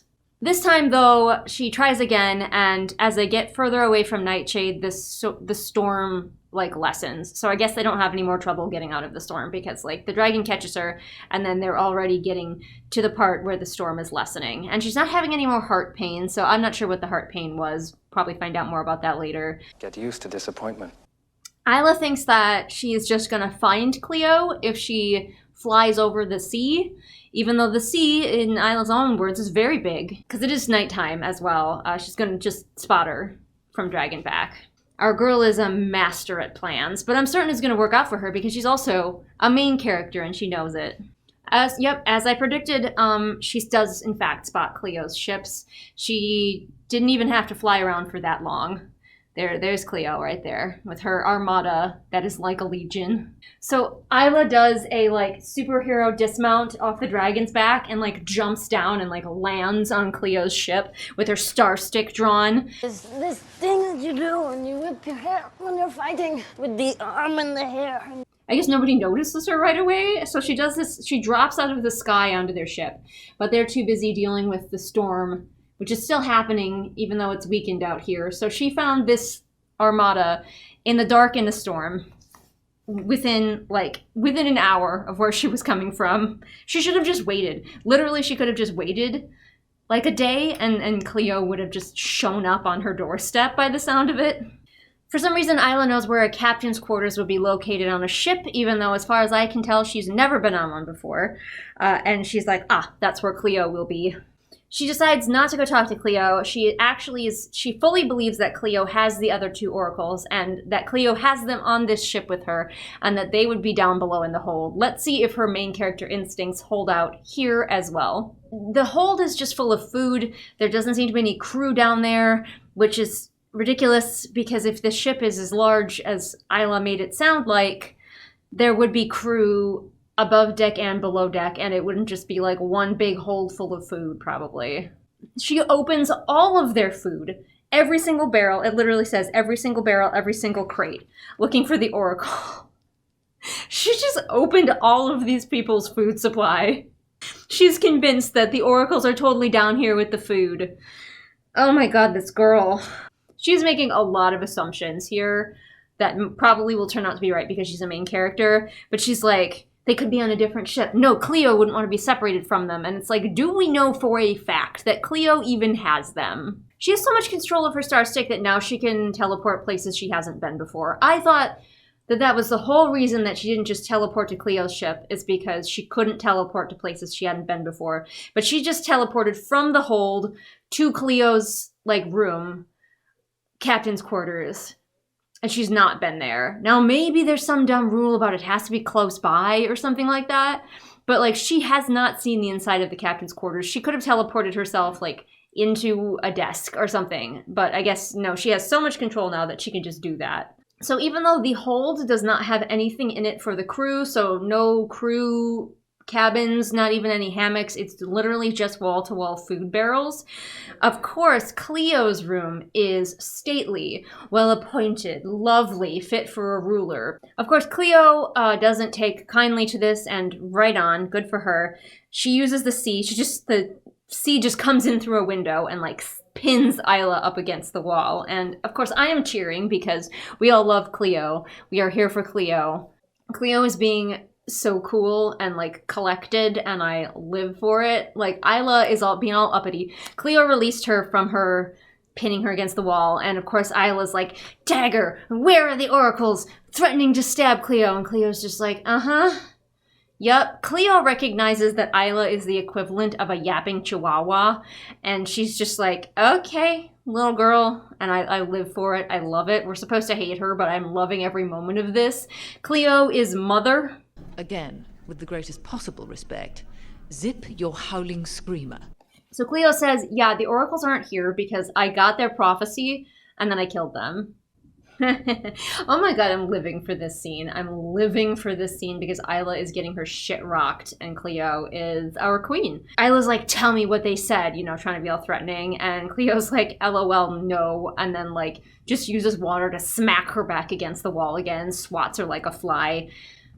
We stan. Isla has a brief moment where she realizes that she doesn't really have any friends. Good realization for you to have, Isla, because she's like, dang, the only people I want to talk to are the two people who I could potentially kill. But of course we have to be reminded that while Cleo is our queen, she also has a stupid backstory and a ridiculous desire that renders her kind of an obnoxious character, because she's like, the only thing I want is my son back, and the only way to get my son back is to kill everyone else. So her people, the people on this ship with her, everyone, she's fine with all of their deaths if she can open up the portal and go to the other world and get her kid back. And I don't love that. I really wish that Cleo could be a badass and even a villain without her sole goal in life being mom. But yeah, basically Cleo's like, I'm not going to tell you shit, and I still plan to open the portal. Get the fuck out of my office. And Isla does. Isla just teleports back, having failed. The dragon is probably still circling the ship out there. I'm just going to guess that the author kind of forgot about that, and we'll just say later, we'll hand wave it away that the dragon just came home. Because Isla teleported out without him, so... Okay, here's the dragon. It took hours to get Wraith home. Oh, she portaled them both. That's so weird. So did she portal onto his back? It's unclear. But she portaled them both, or tried to. Because she couldn't draw a puddle out at sea. She needs a hard surface, I guess. So she couldn't really portal them both. So they just had to fly home the old-fashioned way, even though they got there the old-fashioned way. So I don't know why this is a problem suddenly. Apparently, she just already had a tub of hot water ready because it literally says she closed the doors to her bathroom and winced as she lowered herself into the steaming tub. The steaming tub, implying that the tub was already ready to go. I don't know if her room can like magically predict her needs or what's going on. But she has a little cry in the bathtub because she got owned by Cleo. Like, yes, she's supposed to be sad because she couldn't find the Oracle and her mission is failing, but honestly, it's just because Cleo is so much cooler than Isla will ever be, and there's really nothing that she can do about it. The cold never bothered me anyway. I still don't know why she's assuming that the Oracle was correct, that she is supposed to kill either Grimm or Oro. What is forcing her to do that, though? Like, what's stopping her? Why is she, like, what if she's just going to turn this into a self-fulfilling prophecy because she thinks she has to do this? She's sitting here in the bath trying to decide, like, who would I rather kill? And I'm like, just don't kill anyone and see what happens. How about you just don't kill either of them? So yeah, she remains in the tub until the water goes cold, but like, the tub seemingly prepared itself for her all by itself, so why doesn't it just refill with hot water when she needs it to? All right, so that is the end of that chapter. It ends with an attendant showing up at her door and telling her that she has visitors and they are her guardians. Dun dun dun. I thought we killed one of them, but maybe we didn't. I don't know. We'll find out in the thrilling next chapter, which I'm probably going to read because that one actually is pretty short. There's only like 3-4 pages, so we'll get to that in a sec.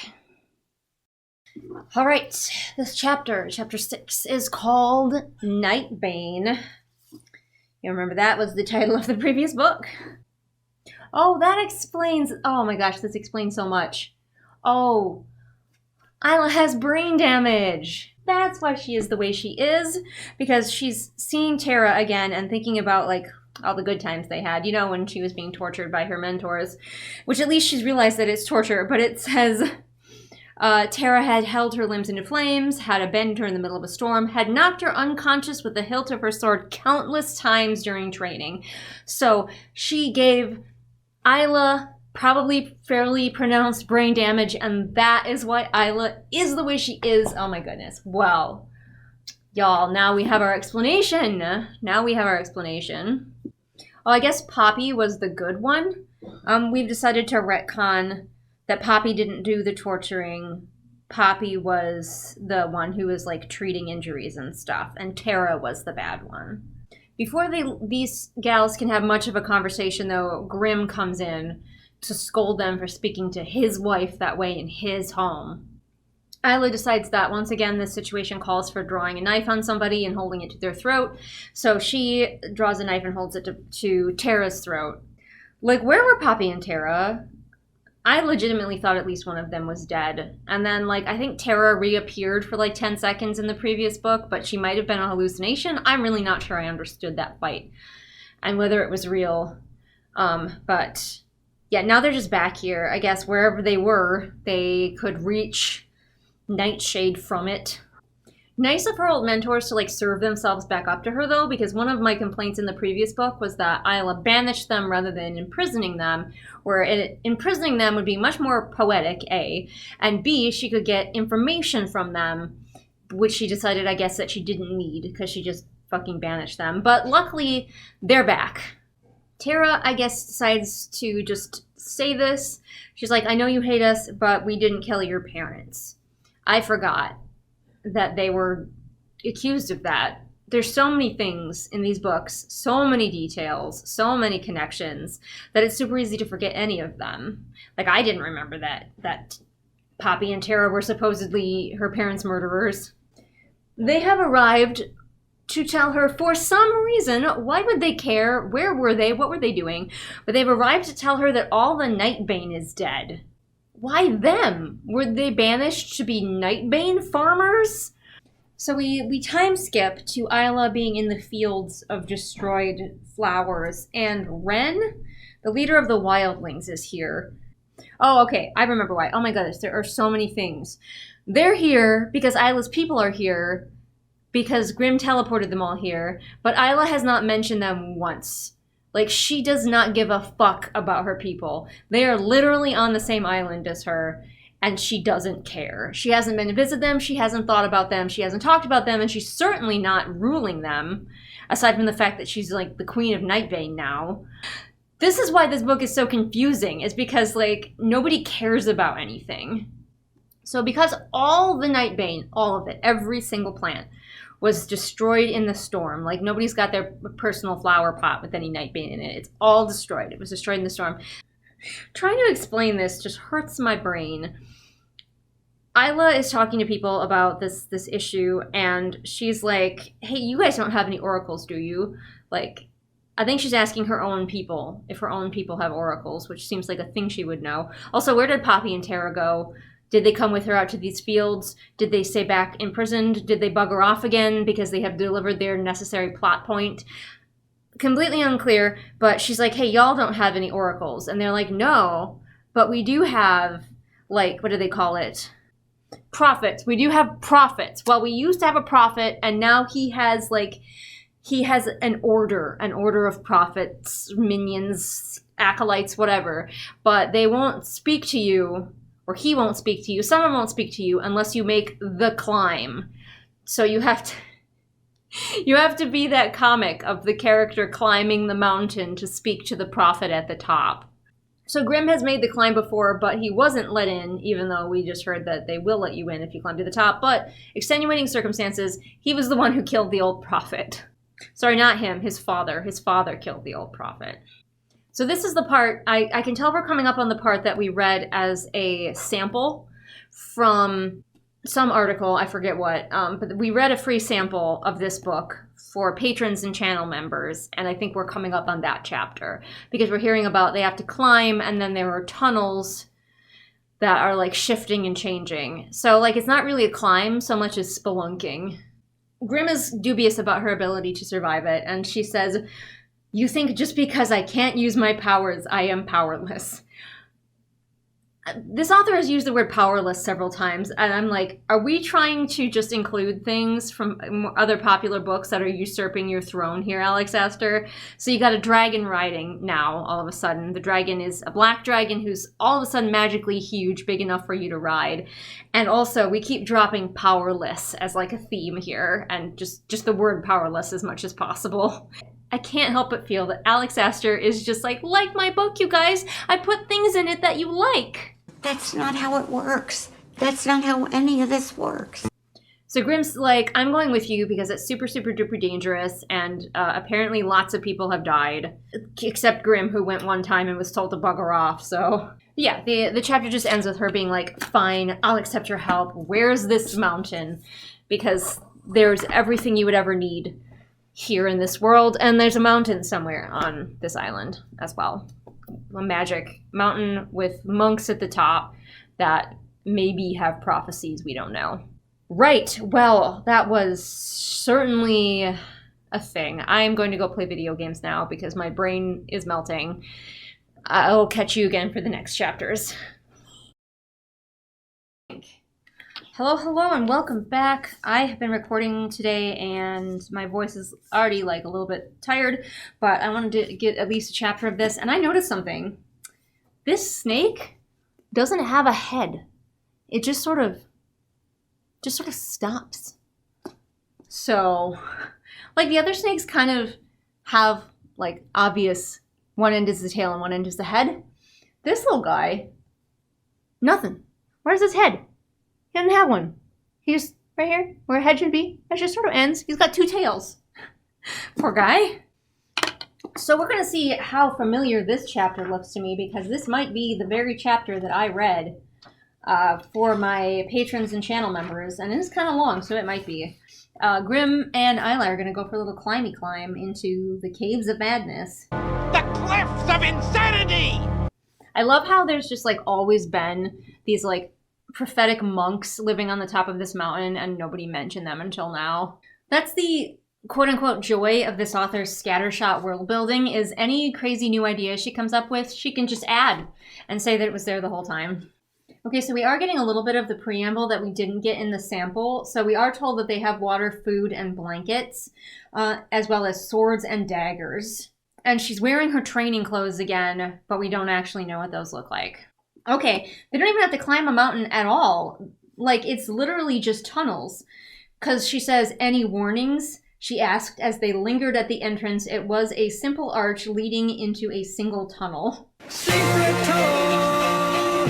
Secret tunnel! By the way, Grimm doesn't have any advice. He's like, nope. So she says, we should have brought an orb because it's so dark. And I thought, when we were reading this is indeed the one that I read for patrons, that we would have some explanation of, like, orbs earlier in the story as, like, light sources or magical items. But nope, I guess we're just supposed to infer that if they had an orb, it would light their way. What is an orb? Fuck if I know. Fortunately, Grimm covers for their lack of planning because he's like, I brought one when I came here last time and it didn't work. So, here's the part where she fumbles around in the dark and just feels up all of Grimm's, like, entire torso. Because of course she does.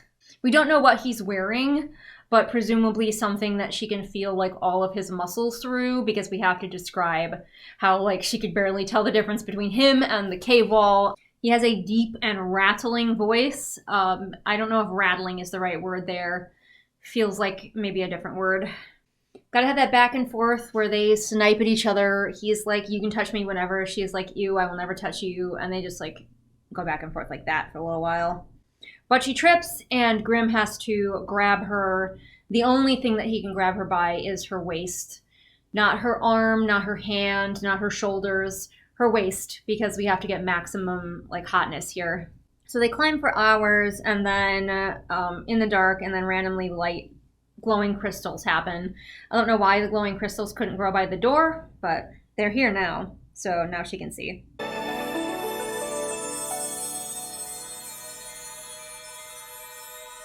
It's made of some kind of crystals. Grimm, they stop for a break, and Grimm is like, well, at least we haven't run into any creatures, and then immediately we hear a creature. This is just like the equivalent of, he's right behind me, isn't he? Also, what are they here in the dark? Grimm just calls them creatures. They're creatures, okay? We don't need more information than that. So here we have the delightful description, which again, my patrons will remember, of these creatures. Curved over creatures with talons that clicked as they crawled through the caves, their horns like crowns of daggers. They were almost as wide as the tunnels themselves. What the heck do they look like? That is so unhelpful. We know they have claws and horns, and they're curved over, but are they insect-like? Are they feline? Are they humanoid? What? Give us a baseline for what this critter looks like. I am just picturing the Garthim from the Dark Crystal. Because, like,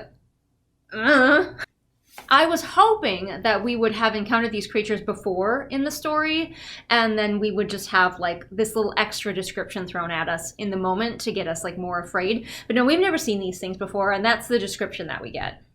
So they come to a fork, and Isla chooses the path that is not lit, and Grimm's like, what's going on? And Isla says, the walls are getting smaller. The walls are getting smaller. Now, it turns out, again, because I've read this chapter before, that what the author actually means is that the path is getting narrower. Not the walls are getting smaller. What the fuck? So they run and they run and they run and they run, and the path is indeed narrowing. The path is getting smaller, maybe. And the creatures are starting to get stuck because they are wide, I guess. Isla, being a female protagonist, though, has to trip. It's in the rules, and she trips and skids on her knees, and then one of the critters gashes her leg. Oh, also they have teeth. Not just any teeth. Wild teeth. It snapped its wild teeth at her. Put in the comments what you think wild teeth look like. But fortunately, the critter is trapped now. The path got just narrow enough when she fell that it is stuck. Grimm takes the time to examine her injury rather than just, like, grabbing her and continuing to run. Everything happens really quickly. It is just beat, beat, beat, beat, beat. And possibly this author has internalized the advice that an action scene should move, like, more quickly, sentence lengthwise and stuff like that. She doesn't slow down for the slower moments. So they've gotten away, at least partially. and around a couple of turns, and it says, she collapsed to the ground. Grim began to diligently wrap her leg with supplies from his pack. He was right. It wasn't deep, but it stung. Like, we have a moment of pause where Grim can take the time to bandage her leg. Slow it down. Give us longer sentences. Give us more beats. Let us see Grim take his pack off and pull bandages out, and maybe a poultice, whatever he needs. Let us see him examine the wound and her like hiss in pain and all of that moment. But no, it's going just as fast as the action. She's all bandaged up in the space of one sentence. So the path is getting so small that poor giant Grim has to like duck a little bit. But also they realize that the path is going downward instead of upward, which is a problem because they were trying to go up. Also, I love how they just know for a fact that the creatures can't get them anymore. They left them stuck in the tunnel and then ran away, and it's like, well, we're safe now. That's the only kind of creatures in here, I guess. Presumably, when Grim said creatures, he meant those things specifically and nothing else. It says his eyes hardened, but it's dark, so I don't know how she would see that his eyes hardened. So they're having a little convo about like the Centennial and Grim also being bamboozled by Aurora, because all Grim wants to do, his life goal is to protect Isla. So everything he does, he is easily bamboozled because he was promised it would protect Isla. And then she yells at him, I fell in love, Grim, meaning Oro, but as usual, I gotta bring it up. No chemistry with Oro whatsoever. But she's like, I fell in love with someone else while I was married, which again, just like I mentioned to my patrons, just makes me chuckle because like there's one of these things where like women are like so obsessed with being married that like even if you had your memory wiped, like the worst thing that could happen to you is to fall in love with someone else while you're married. Some people make being married their whole personality. She wishes that Grim had just let her die, and I'm like, yeah, I kind of wish that too. Samesies. You know what bugs me is main characters who get like the super uber power and then they actually do destruction with it, and they decide that the solution isn't to learn to master it, so they're good at it, so they never hurt anybody again. They're like, just shut me off from it completely, so that if that doesn't work, I can catastrophically kill someone else.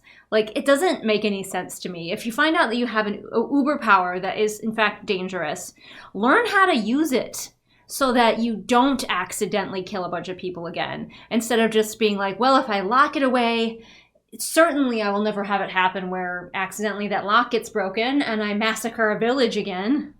So she throws a childish temper tantrum and is like, I hate you, I'd throw my damn necklace in the sea if I could. And Grim is just shooketh by this. He's like so injured by her just like screaming at him. Fortunately, we are distracted from this obnoxious scene by the tunnel filling with water. Somehow the water is eating away the rock beneath it? Is it acid? Is the rock really actually just sand? What's going on? Then it came rushing like a river. From where, we don't know. It just is. Don't ask questions. They decide that running is the solution, so they're just running through the water. I don't know why they think they can outrun water, but okay.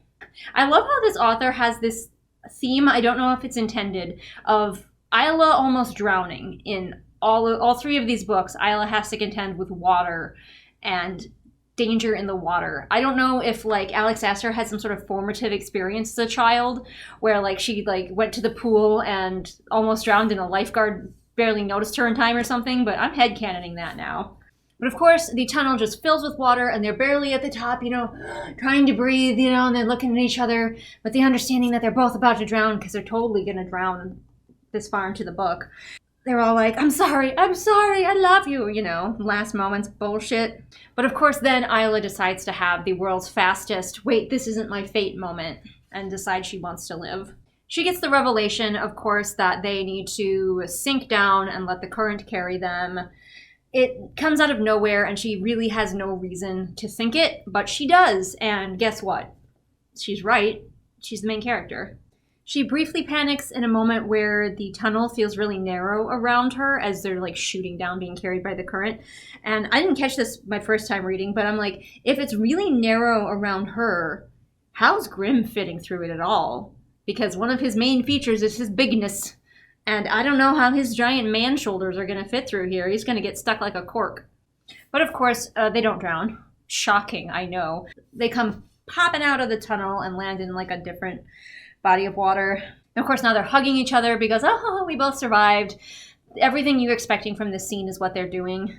I mentioned before for patrons, but I'll mention it here again. This is the time to miss Oro, because Oro is physically warm, whereas Grimm is just physically cold just because of who they are. I would want the warm boy now in this scenario.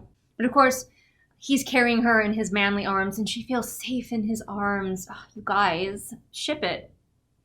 Why don't you ship it? Of course, she takes a moment to notice that his clothes are like sticking to his body so she can admire his manly chiseledness once again. We have to have a moment where he notices that her nipples are hard because she's cold. And I'm like, who is this book for? Because it definitely reads like it's for like young teens. But then we've got hard nipples. So, but even though she hates him, she decides that they have to spoon because they're cold. And obviously the only solution is a snuggle fest. Also, of course, they had to remove their clothes because their clothes were wet. And now it's just skin to skin. She's still wearing her bra and panties, but that's it. But it says his hard edges against the softest parts of her. His hard edges? How pointy is this man? And also, what are the softest parts of her? Her butt, maybe? This doesn't even make any sense. Being this close to him was like being in a storm wrapped in everything him. What? This author keeps trying to convince us that she was in love with Oro, and we are unconvinced. And here we reach the end of the section that we read for patrons, where they fall asleep doing a cuddle in this cave. But we will now awaken. It's in the same chapter. This author is doing longer chapters, which, wow, this chapter is quite long. I don't know how I feel about it, because, like, the shorter chapters did make it easier for me to, like, read a bunch in a row for whatever reason. I like this like, fast little choppy chapters, but this could have been a chapter break, but it's not. It's just a time skip, and she wakes up still in Grimm's manly arms. She does rub up against his hard-on, though. Charming. Luckily, for some reason, when she goes to put her clothes back on, they are not only dry, but warm. The cave warmed her clothes for her. I don't know if we're going to address that. And now they're faced with several tunnels, and each tunnel has different colored crystals in the ceiling, so they're color-coded. Doesn't even say which color Grimm picks, because she's like, it's your turn to pick, Grimm, and he picks one. But what color? I want to know. This author, I assume, doesn't do much exercising, because her only thing that happens to Isla when she exercises is her calves burned. We've said that like 3 times this chapter. Also, her leg starts bleeding again, and it's like bleeding and filling her shoe, which is bad. But why didn't they change her bandage while they were down there in the cave real quick? So they finally come out of the tunnel that they're walking in to find that they're in another cave, and there's another doorway on the other side, but it's being guarded by a giant grasshopper. At least this monster is described in a way that we can kind of picture what it is. It says it had no face, but I'm not entirely certain what that means in the context of giant grasshopper. Like, no eyeballs? Like, what does a grasshopper without a face look like? Isla's like, well, if it doesn't have a face, does it have ears? So she picked up a rock and threw it against the wall, and the grasshopper did not respond. So I guess that's a clue. But somehow the grasshopper still seems to be able to sense her, and then she realizes blood, it can sense her blood. Again, things are always be sensing Isla's blood in these books. Like in the previous book, the blacksmith was chasing her because of her blood. So conveniently, she's been injured again, so she can bleed and get somebody's attention. So Isla decides the best thing to do will be to take her bandage off, even though we already established that she's like bleeding pretty freely with the bandage on. And Grimm's like, no, stop, I'll cut myself. And I'm like, how is that going to help, Grimm? Honey, how do you think that's going to be helpful? So this cave, she calls it a clearing. She stepped into the clearing. I don't think it's called a clearing when you're underground. I think that clearings are in forests. This is just a cave. So she took off her bandage and she's going to throw it against the walls to distract the critter, but like she didn't put on a new bandage. So she's like still actively bleeding. So I don't think the bandage thing's going to work, Isla. Like, she got one clue about this critter, and that took all of her brain cells. And of course it doesn't work. The grasshopper just leaps right on her. It begins chittering, unclear how, because presumably it doesn't have a mouth. Oh, it's got a mouth on its foot. Sure. What's Grimm doing while she's being pinned to the ground by a grasshopper with a mouth on its foot? Unclear.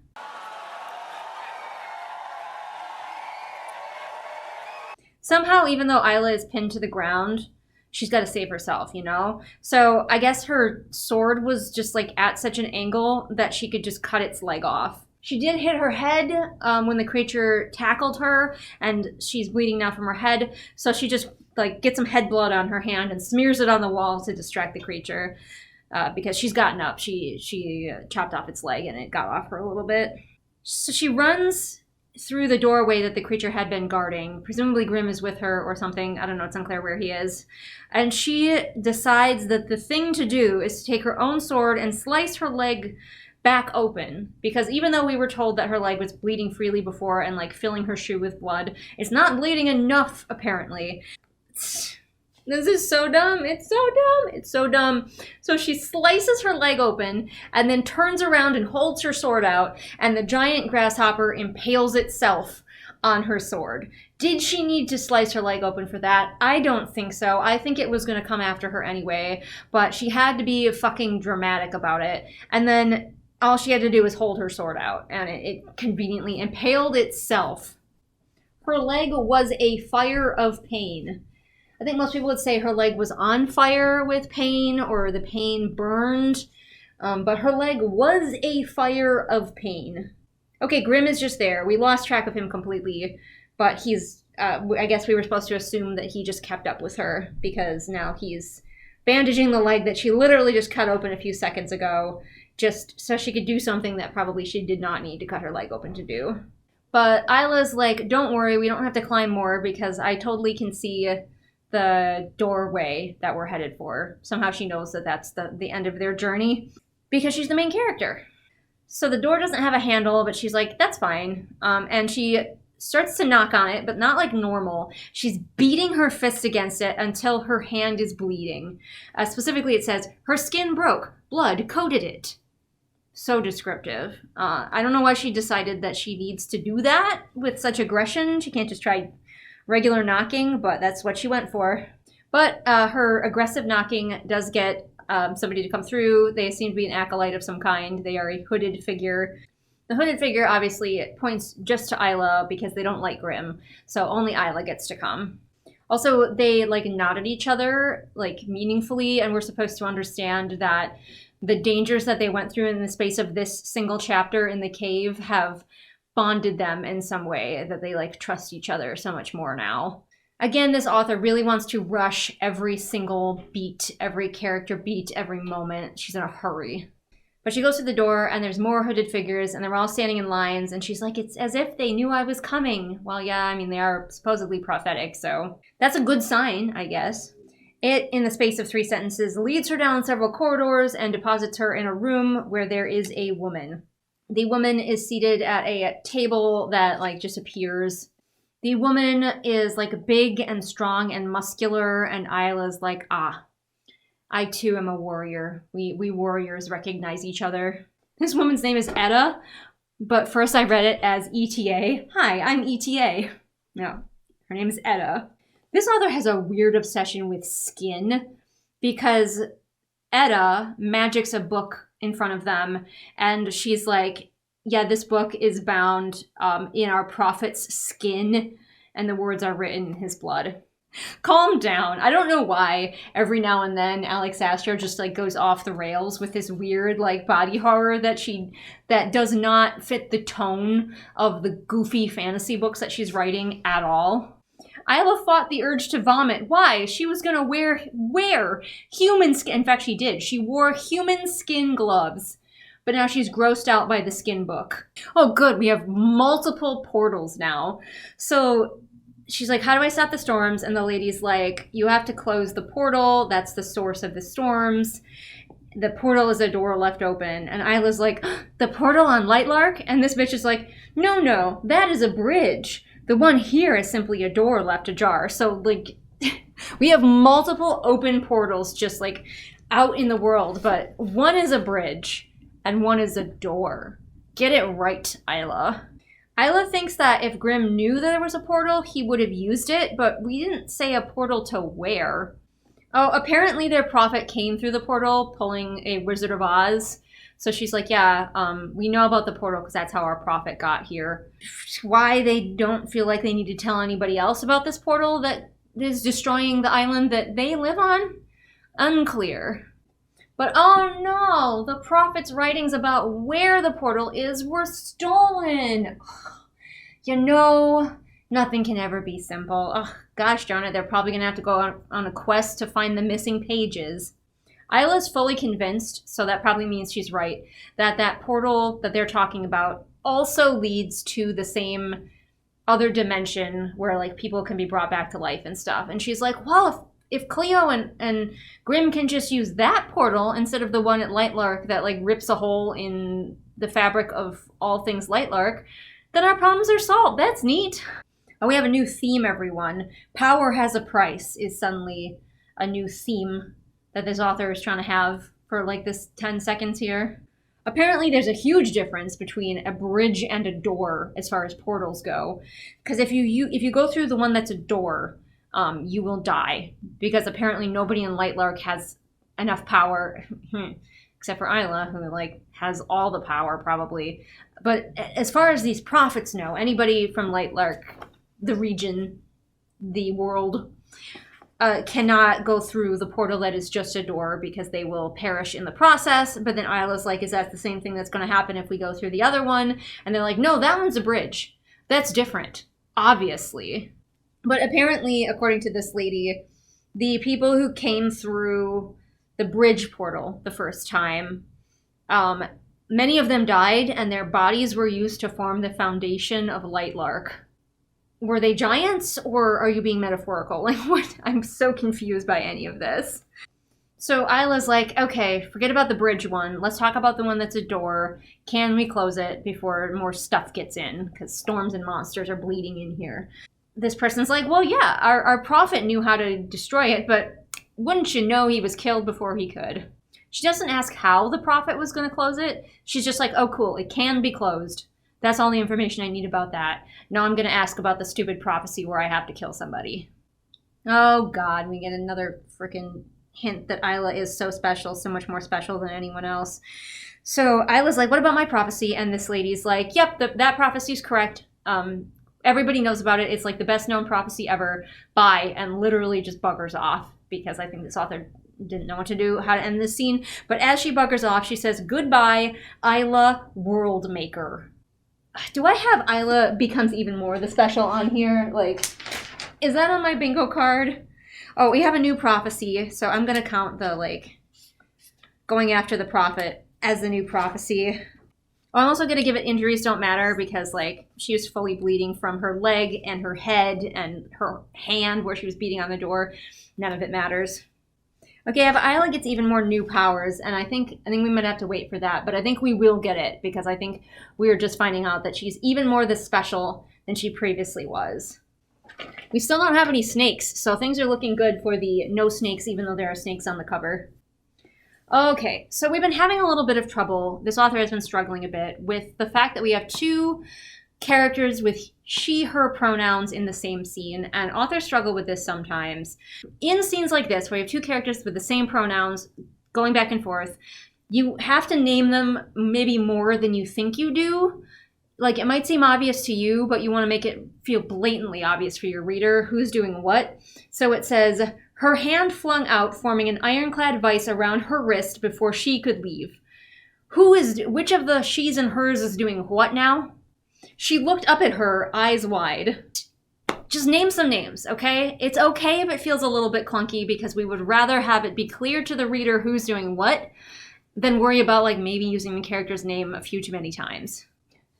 But Isla grabs this bitch and is like, wait, how much longer do I have to live? And even though this woman was like, yes, your prophecy is like extremely clear. Everybody knows it. Little baby children know your prophecy. She's like, I have no idea how long you're going to live, but somebody else might. Another quest for you. You want several quest hooks all in one go? This is like a video game where, you know, you're like, how many quests have you got for me? 2? 3? Somebody called the Augur might know. Some other person that's totally been here the whole time but we've never heard of. He lives in the woods behind a waterfall and he studies blood. I mean, I guess everybody needs a hobby. But apparently the Augur he takes blood or hearts as payment. I wonder if he's going to turn out to be a wildling or something. Isla's teeth dragged together. I think she's like grinding her teeth, but dragged? Her teeth dragged.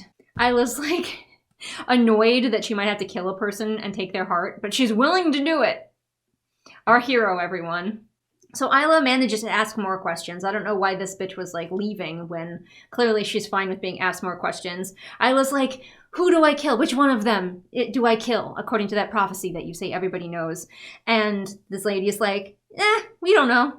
It says you're going to plunge your blade into the heart of someone powerful and that will bring on a new age. Doesn't even specifically say that that person's going to die because need I remind you, Isla has been stabbed in the heart and recovered. A couple times, actually. So, stabbed in the heart doesn't mean death in this world.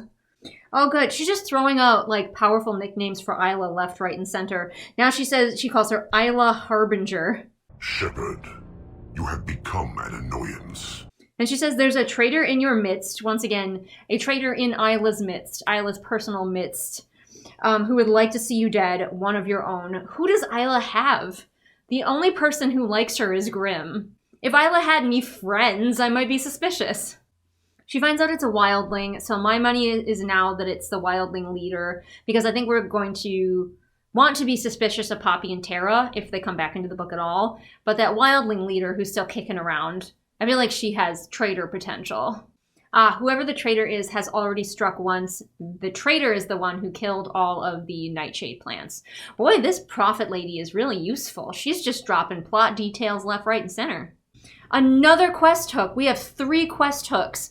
The next quest hook is find the traitor before they do any more damage. So we have find and close the portal that is like a door. We have find the Augur and probably bring him a hearts because he has answers, and also stop the traitor. We are being handed out quests like candy. Oh, we might have snakes. We might have snakes. I was like, okay, how do I find the traitor? And she says, follow the snakes. This is a video game. I am not convinced that Alex Astor didn't just play a video game and then just like steal all of the quest ideas. Because follow the snakes is totally something you do in a video game. And then that's when Etta decides that she has imparted enough quests for the moment, and she actually disappears. Time jump to Isla coming back out the door to meet Grimm, who's been waiting for her outside like a lost puppy. She really has a thing for Grimm kneeling in front of her. Definitely an Isla kink. Because he kneels down to rebandage her leg, and she gets a little thrill from it. So she decides to solve one of the quests that she's been given. She needs to visit Azul. Azul, she thinks, can help her find the portal that is like a door, the one that's producing the storms. So unlike video games where usually they would give you like an ability to just like teleport out once you finished your mission, they have to go back out the tunnels the way they came. I don't know how that works when they came down like a water slide chute. And then the second they get to the bottom of the mountain, somehow, they literally walked down in the space of less than a paragraph. Grimm immediately teleports, because they couldn't use magic inside of the mountain. Grimm immediately teleports away and then comes back with healing elixir and just heals her leg. He's also like, BT dubs, when I went to go get this healing potion, it was the only one left. I guess Isla missed one. He's like, well, where are the rest of them? And she's like, oh yeah, I sent them to Lightlark. I don't know how or why she missed one, but for convenience for the main character's injury, she missed one. And now we're supposed to be having a moment this far into the book where she's already starting to like trust Grimm, and she like can't bring herself to say that she like doesn't trust him anymore.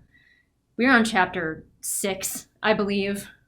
So Grimm gives a very brief speech about how he doesn't know what love is, but she can teach him. Gross, toxic, ew. And that's the end of the chapter. So Yeah, that was a lot. That was a long chapter, dang. Like, I think this author was told that her chapters were maybe too short, so she just smooshed 2 of them together. All right, that was chapter 7. She's already starting to come around to Grimm, and it's only chapter 7. Immediate gratification is the name of the game, but I'm going to now take a break because that was a long chapter, and I'll see you for the next chapter when I see you. Hello, hello. We are back for more reading of the book. I have an emotional support muffin, which I heated up, so it's all warm. If you've not tried, Wisconsinites, fellow Wisconsinites, if you've not tried the butterscotch muffin from Quick Trip, warmed up, you're missing out. Just heat it up for 30 seconds in the micro, or pop in the oven if you're feeling really fancy, and you have a delicious treat. Anyway, Skyshade is back.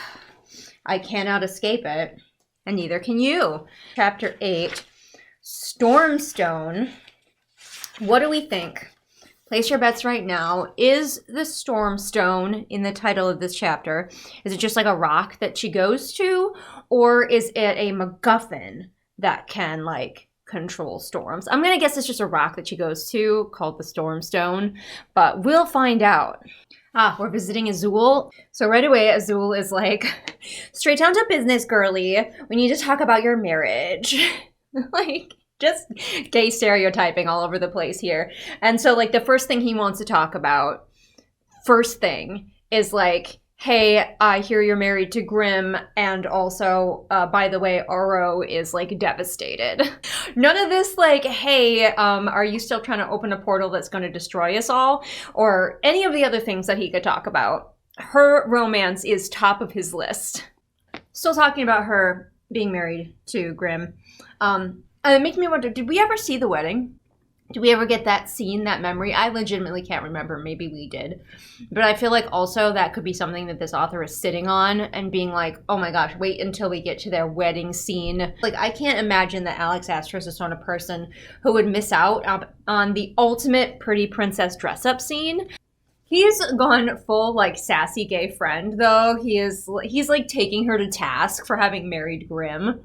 He's like, girl, you knew who he was. I'm putting on this very stereotypical, like, gay best friend voice. He's not talking like that. But, like, it's what I'm hearing in my head, because immediately she calls this man up, and all of this stuff is going on in the world. And he's immediately, let's talk about your husband. I don't think you should have married him. He's a bad man. She decided that Azul needs to know about the prophecy.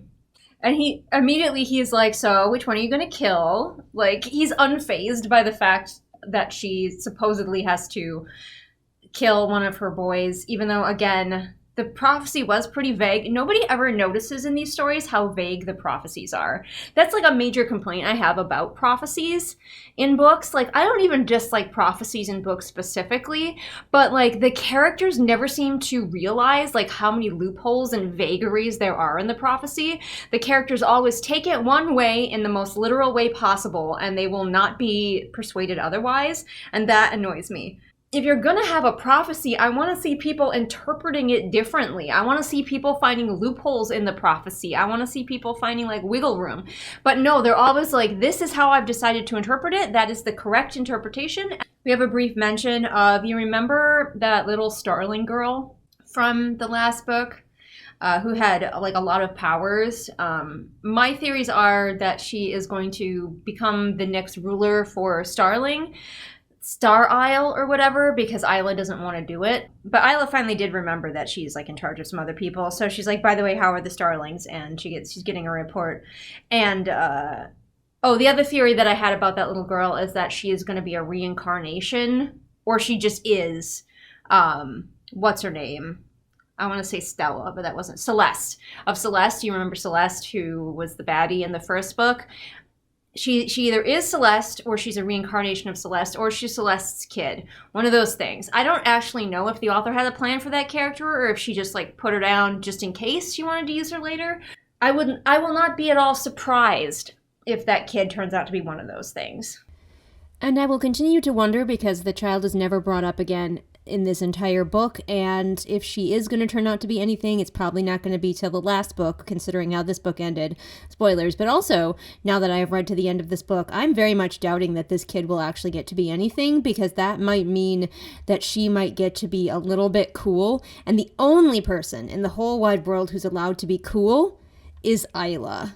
I guess the Starlings just all went to the Skyling lands because Azul's like, yeah, they're fine. They're with us now. You don't actually have to, you didn't actually do any damage, Isla. You're actually a perfectly fine and wonderful person.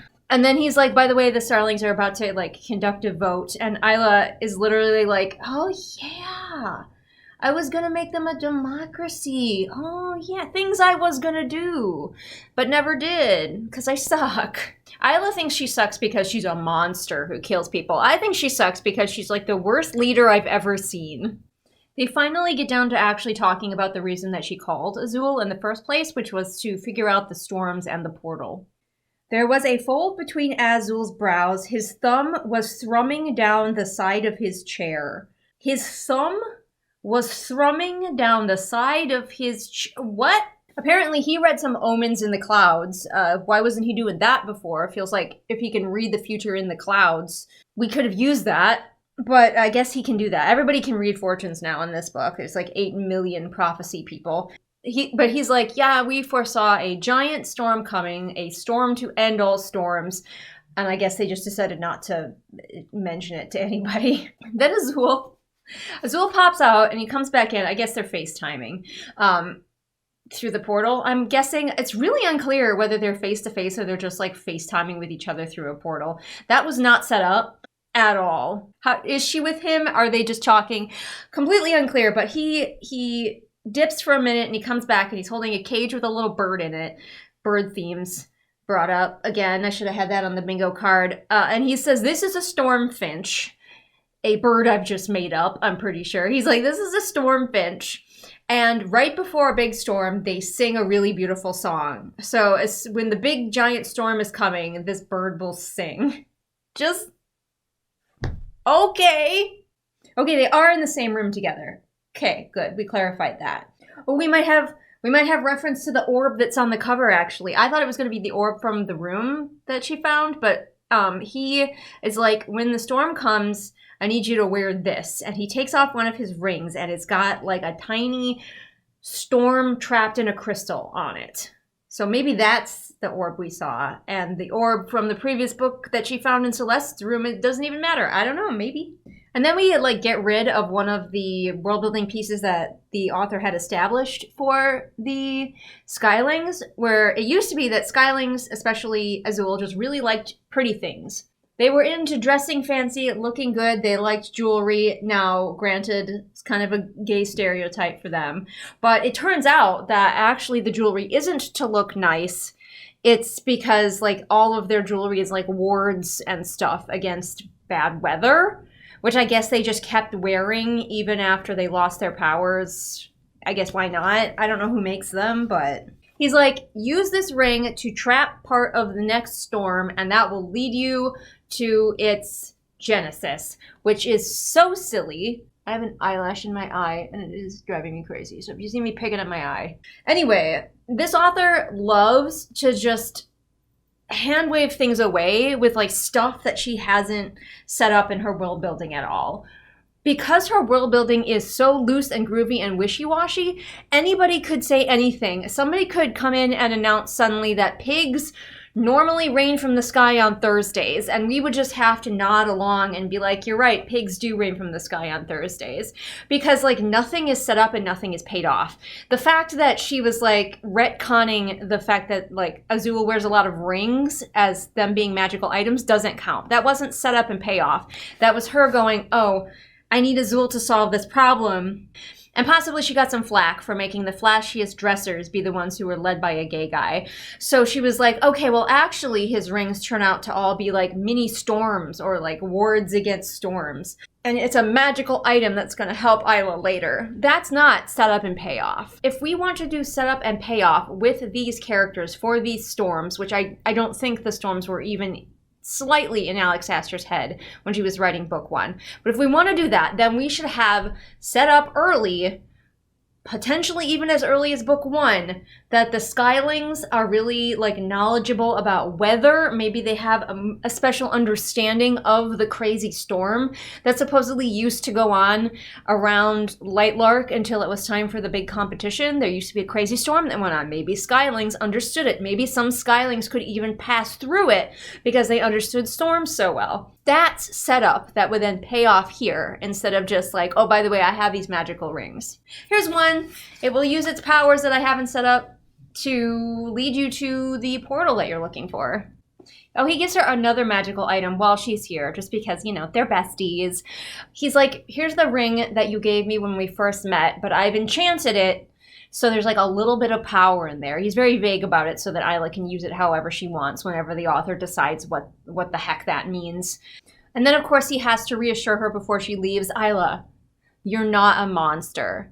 Actually, you're beautiful and glorious and perfect and totally redeemable. And I'm like, what has she done that she needs to be redeemed from except for Marion Grimm, which potentially a bad choice, although we haven't really seen Grimm do anything monstrous in this book because we are on the Grimm redemption tour.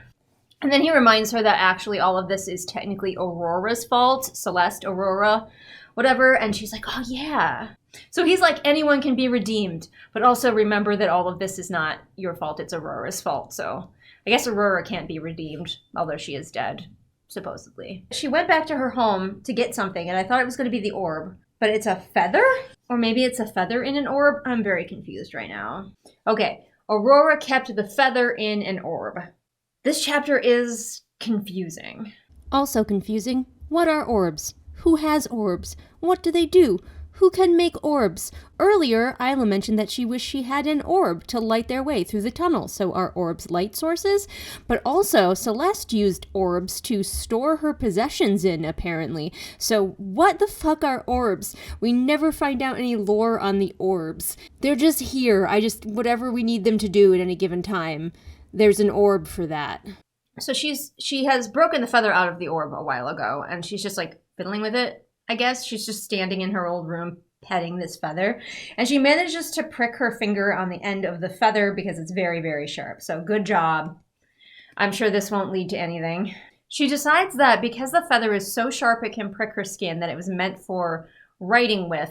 I don't know, but I could be wrong, but I don't think that quills that you wrote with were so sharp that you could actually like poke yourself on them. But she's like, that must be what it's for. So she goes and gets some parchment and she writes her name in her blood and nothing happens. Yeah, that's the end of the chapter. Nothing happens, and she's like, she gives us a brief reminder that she was told there's a traitor in her midst specifically, and that's the end of the chapter. But the next one's called Traitor, so the author, I think, was like, I should remind the reader that happened before the next chapter. I'm gonna go reheat my beverage and my other half of my muffin, and I will return for the next chapter. All right, my food is reheated, as is my beverage. We're ready for another quick chapter. Pretty short one, so we will get through it. Oh, let me look at the bingo card real quick. What do we got? I mean, I think we have to have Isla angst, because she has been nothing but angsty the entire time. Should we do more confusing magic / lore? I think so. I think we need to do that. And then we had more MacGuffins, but maybe... Oh no, there it is. More MacGuffins. Only need to keep reading to find out if Cleo comes back into the picture, because the only one that we're missing for a bingo already is Queen Cleo, mostly not in it. She has been in it a little bit, but if she's like only in it like one other time, probably at the end, I'm gonna say Queen Cleo, mostly not in it. Let's go. Let's find out about this traitor, you guys. I don't care, but maybe you do. I don't care who betrays Isla. But yes, a wildling destroyed the Nightbane. I forget how we found out that. I cannot, like, this book is leaving my brain like water, mostly because nothing makes sense. Nothing feels logical in this world. It's all just sort of a, well, that might as well happen style of storytelling. Like, nothing is predictable, nothing is logical, nothing is grounded in this world. So she and Grimm get on their respective motorcycles, aka their animal companions, and they fly to go check stuff out. You want to know how much these animal companions are just their vehicles? As soon as they stop and they dismount, the cat and the dragon just run off immediately to just go hang out somewhere else. This author also really has a hard time with any buildings aside from castles. So they get to where the wildlings are hanging out, and they have a castle surrounded by farmland. And Grimm's like, yeah, this castle was your father's. It's your castle, technically. Because everything has to tie back to Isla in some way. Nobody can have anything that doesn't tie back to Isla. It's probably going to find out that this entire pocket dimension that they're in, that Lightlark was created for Isla by some greater being, or possibly Grimm. And he just doesn't remember it or something like that. But like, I feel like we're going to find out, the way the power creep is happening with this character, we're going to find out that like all of this was made for her. Isla finally, again, she's got like one brain cell and it just bonks around until it bonks into an idea. And the idea finally strikes her, if my father was a nightshade, do I have any surviving family? And Grimm's like, oh yeah, you totally do. He could have brought that up as well, I swear, these people. Whereas I think I'm going to put Why Is It Always the Dumb Bitches? Because I have that on the bingo card, and I think that this earns it. Like, she just doesn't think of things. Why is it always the dumb bitches? Oh yeah, we're getting that. She's giving Summer from the cellar. She's just like, wait, could I have relatives? You might have some in Wildling too. She gets excited because she finds out she has at least a cousin. And she's like, how could Grimm have hidden that from me? And I'm like, I don't think Grimm hid it from you. I don't think the author legitimately came up with the idea until right now. Like, there's being a pantser, and then there's whatever this is. Like, I get it. You don't plan things out. I'm a pantser. As well, my viewers know, I won't shut up about it. And so some things can be spontaneous, very spontaneous, on my first time through a book, my first time drafting. For one thing, you just kind of get better at disguising the spontaneity. And for another thing, then you go back in and you make it feel less, like I can tell every single time a new idea strikes Alex Astor and she just puts it straight into the book without any infrastructure or thought. So it turns out that her cousin just so happens to be Asteria, Grimm's general, the one who didn't like Isla very much. At least we're not introducing a brand new character. Thank God for that. So even though they rode here on their animal companions, Grimm then portals her to the castle door and leaves. Why did they need to ride here on their animal companions at all? He could have just portaled them. Could have skipped a step. The inside of the palace was surprisingly welcoming, coated in a layer of black marble. First of all, how is black marble welcoming? When you say something like the inside of the palace was surprisingly welcoming, and then you add a descriptor, we expect to hear about something welcoming. I don't normally think of black marble as welcoming, but also I love how everything is coated, like it's paint. Like, is it made of black marble, or is it just like wearing a thin layer of black marble because everything is coated? I don't think this author knows what the word coated means. There are, of course, people just hanging around, and they're all happy to see her for some fucking reason. They still think that she's a good leader somehow, perhaps.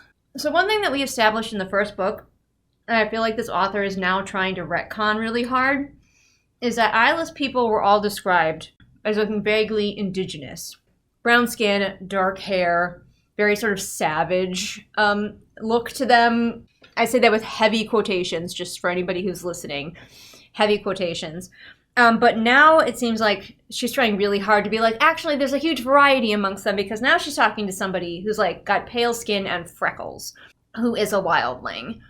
She was like, oh, that's a bad look. I better hurry up and just make them not actually very homogenous looking after all. To be clear, at least for me, and people can feel free to correct me in the comments if you know more about it, like, for me, the problem wasn't that they all had like brown skin, black hair. You know, it was that they were also savages. That's where the problem came about, is that they were the crazy, naked jungle people eating hearts. That was the problem. Not that they were all brown. I think it's fine if they all look very similar. They've been isolated for a long time. It would make sense that they would not have like a lot of variety in their gene pool. That's not the problem, but I guess Alex Astor seemed to think that that was the problem, so that's what she's done about it. So she asks this new person, I said we weren't getting a new character, and then we immediately got a new character. This person with the freckles is called Kala, and Kala tells Isla about the last big storm they had. She was out in the field, and a bunch of snakes came up from under the ground for some reason. And Isla's like, aha, The snakes, that was a clue. And she's like, it must have been Kala. And Kala destroyed the Nightbane because how else would she have known about the snakes? And I'm like, well, she just told you that she was out in the field and a bunch of snakes came up out of the ground. So that's how she could potentially know about the snakes. Also add Kala to the list of characters who are brought up once and we never hear about again in the entire book. Why not just use a character we already know, like Ren? I think Ren's still alive. But no, new character, never seen again.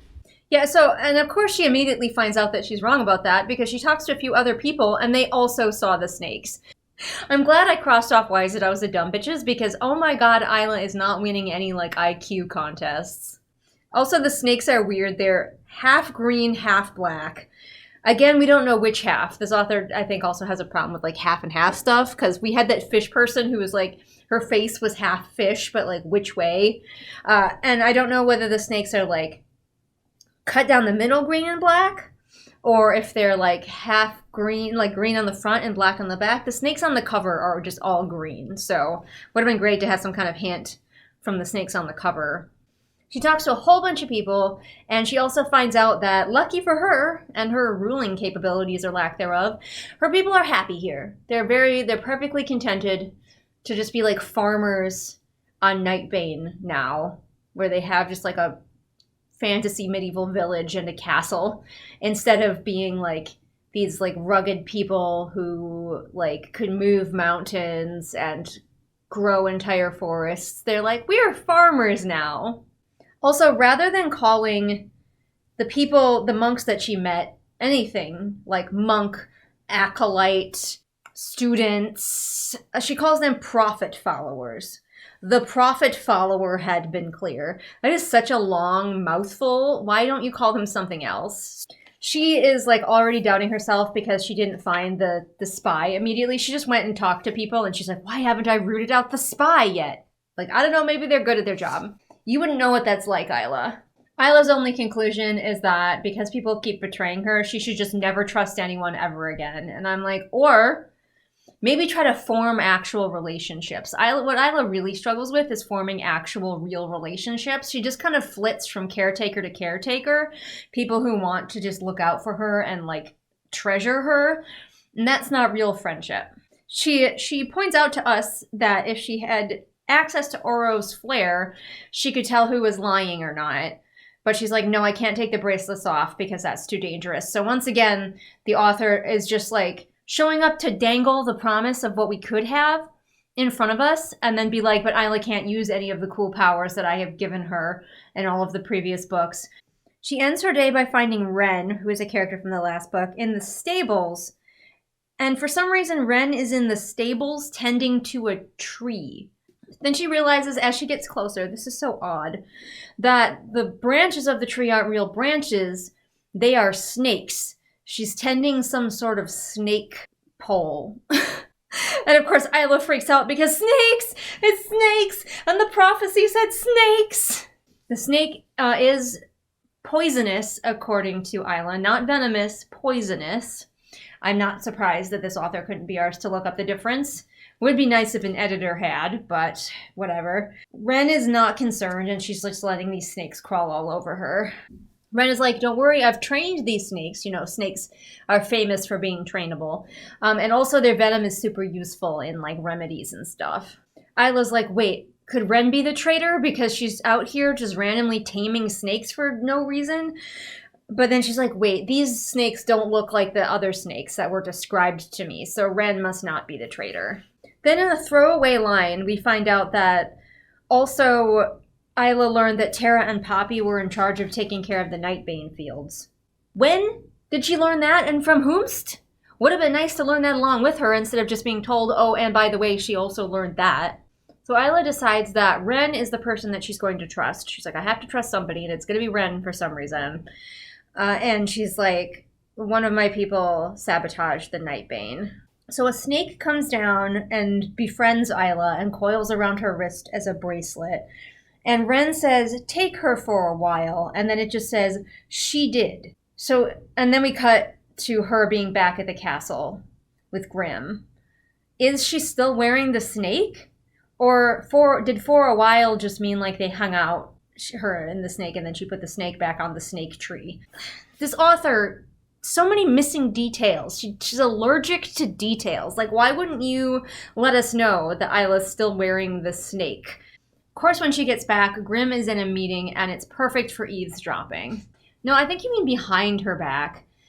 Was he already doing it against her back, despite his promises not to? I think you mean, was he already doing it behind her back?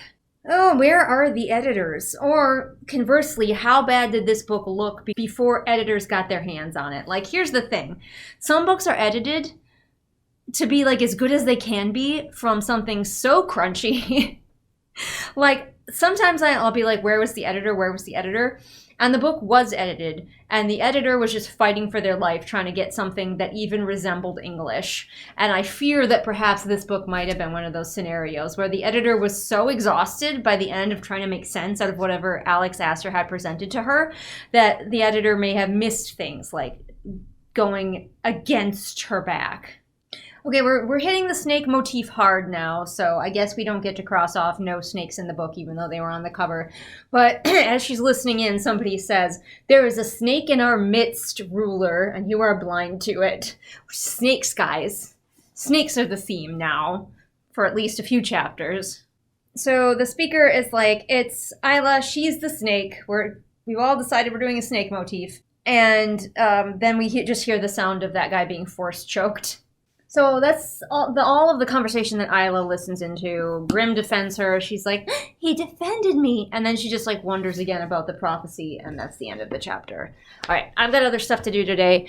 I'll see you when I see you for the next chapter. Good morning, good morning. It is indeed morning. And I am here to read some more of this with you. I realize that my timing is atrocious for reading this book because this isn't going to come out in the time of year where YouTube like pays out the best. This is going to come out right after that, right when all of like the advertisers stop caring and stop paying. So if you're watching this and you feel like helping me out, just maybe watch it again. Maybe put it on in the background while you're doing something. Just give me a little boost because YouTube is like that. It fluctuates. Like around the holidays, you earn more because advertisers are paying more, and then after that, crash and burn. So that's a fun fact. It's not just me. That's all creators on all of YouTube, especially anyone who doesn't have sponsors. Good news though. Hi, baby. I'm actually trying to film while the ferrets are out. It's Chunky Chai Chai. She's here. Hello, Chai Chai. Oh, she's unfocusing the camera. You unfocused the camera, Chai Chai? Yes, you did. Oh. You're so sweet. Most of the time. All right, chapter 10, The Augur. As we recall, one of the quest hooks that she got was to go see this augur person who also has the power of prophecy. In this book, everybody and their brother has the power of prophecy in some manner. It's like, that's just the theme of this book, is just prophecy. By the way, the word augur, the title of the chapter, is in the first sentence. In fact, it is the third word in the first sentence, so... Oh, this author's description sometimes. Clad in her dagger-filled pants. Her dagger. Take the extra second to describe things. Like, oh, we're being so lazy. We're trying to this author is trying to be like, I need to get these descriptions knocked out. I don't want to spend 2 sentences describing anything except a pretty dress. So rather than saying she was wearing her training pants with the many sheaths for her daggers or something like that, she has dagger-filled pants, which only makes me think that the dagger's on the inside and she's walking around with pants full of daggers. Bonkers, I tell ya. Her top is described as a long-sleeved thick fabric wrapped around her hands and forearms and a hood over her head. The fabric is long-sleeved, for starters. A long-sleeved, thick fabric wrapped around her hands and forearms, which almost implies to me that this fabric is like just sleeves and hand pieces, and she is fully like chest out, because it wasn't described as a shirt or anything like that. It was described only as a long-sleeved, thick fabric. Hello, it's Tandy! It's Tandy, the Chaos Gremlin. The most chaotic of all. Look at you, Tandy. She's like looking into the void. She's like, I see through time. You probably do. She's got her winter coat finally and looking very plush. Also, like, she's portaling around now looking for the augury or the augur, sorry. Apparently, like, Shadow Isle, I think that's where she is like fucking huge. Because she goes to like several towns and cities just trying to find this person. The overall size of any of the land masses in these books are extremely like inconsistent. And I don't think the author thinks about how big they are at any given time. They're just as big or as small as they need to be. Much like the dragons in the Silly Dragon book, I feel like the islands here change size for convenience in the story. I don't think the author has a strong handle on how big any of this stuff is. In case you're wondering if we're trying to have Isla go through her villain arc, I heard that that might be something that the author was trying to do in this book. No, because the author has no balls. She's afraid to ever make us like fully dislike Isla, aside from accidentally making us dislike Isla, because Isla is really unintelligent mostly. But so Isla is in a city and she is thinking about how she could hide out on the rooftops, and it said she could likely kill anyone, but she wouldn't harm innocents. No, if she was going to kill someone, they would deserve it. So the author's like, just so you know, she thought about it. She thought about killing anyone because she's a bad girl. But at the same time, she would never kill innocents. The people she kills all deserve it. Come on. Like, make up your mind. If she's going through a villain arc, if you're going to have your character go through a villain arc, they need to do actually villainous things. Whereas Isla is sort of accidentally villainous because really she's just extremely neglectful of all of the people she's supposed to be in charge of. She's leaping across rooftops now. And she's like trying to find like the seedier part of town, and she's like running around on these rooftops like a total expert, as though she was trained for any of this. This is not what she was trained for. She's not a city espionage kind of girly. She was specifically trained to like have high endurance and like good fighting capabilities for the Centennial, and that's it. But we're acting like all of that just crosses over into like she understands cities well enough that she can like find the seedy underbelly. Oh, we just skip over the fact that then she does this for a few nights so she can like observe people. Again, the author's just like skipping through time, like, let's go, let's keep it moving, keep it pushing.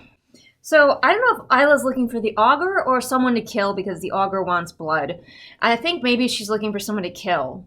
And she has apparently totally been sitting outside this brothel, because lest we forget, even though we kind of have like generic medieval fantasy cities, also Nightbane is like leather and like and brothels and like, you know, stereotypical bad things. So she's hanging out outside a brothel and she sees a guy with spikes on his boots, which I assume he got from Hot Topic.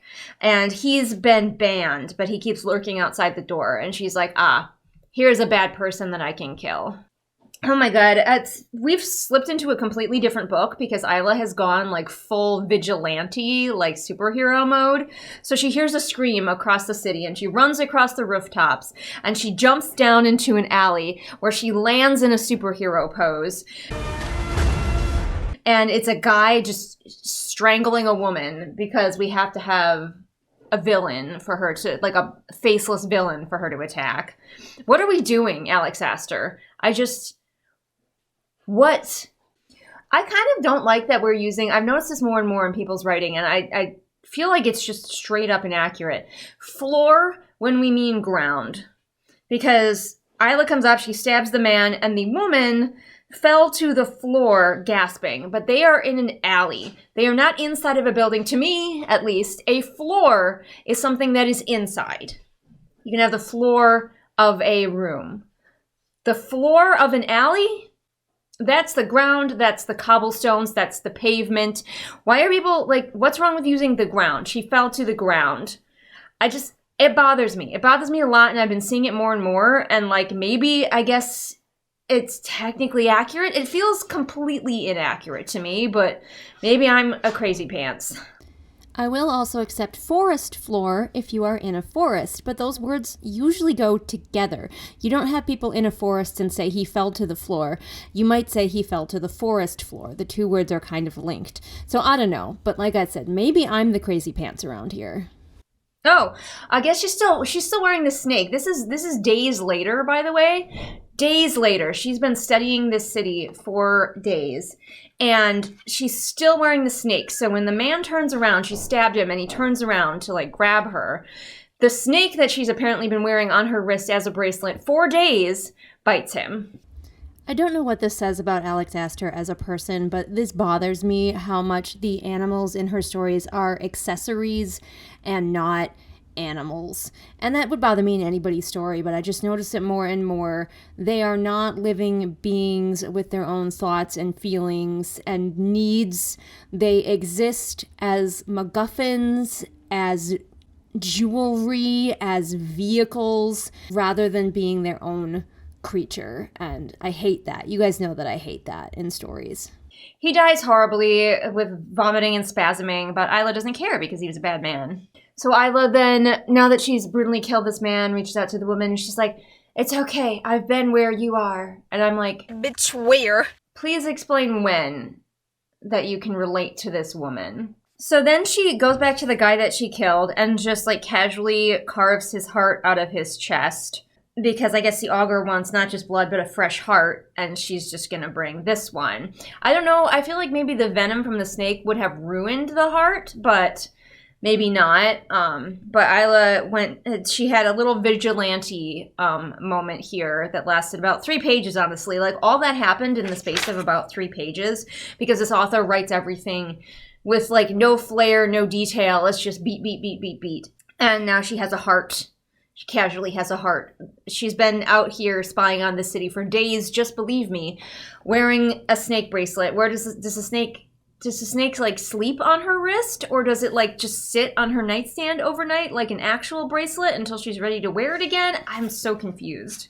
And then she just finds where the augur lives easily. We don't need to do a quest about that, apparently. The author got some criticism for how much time Isla spent wandering around trying to find things in the previous book, and so now she just finds everything immediately. So she finds the augur in his home behind a waterfall in the forest. I guess there's a forest here. What is the forest like here on this island versus back on Wildling Isle? We don't care.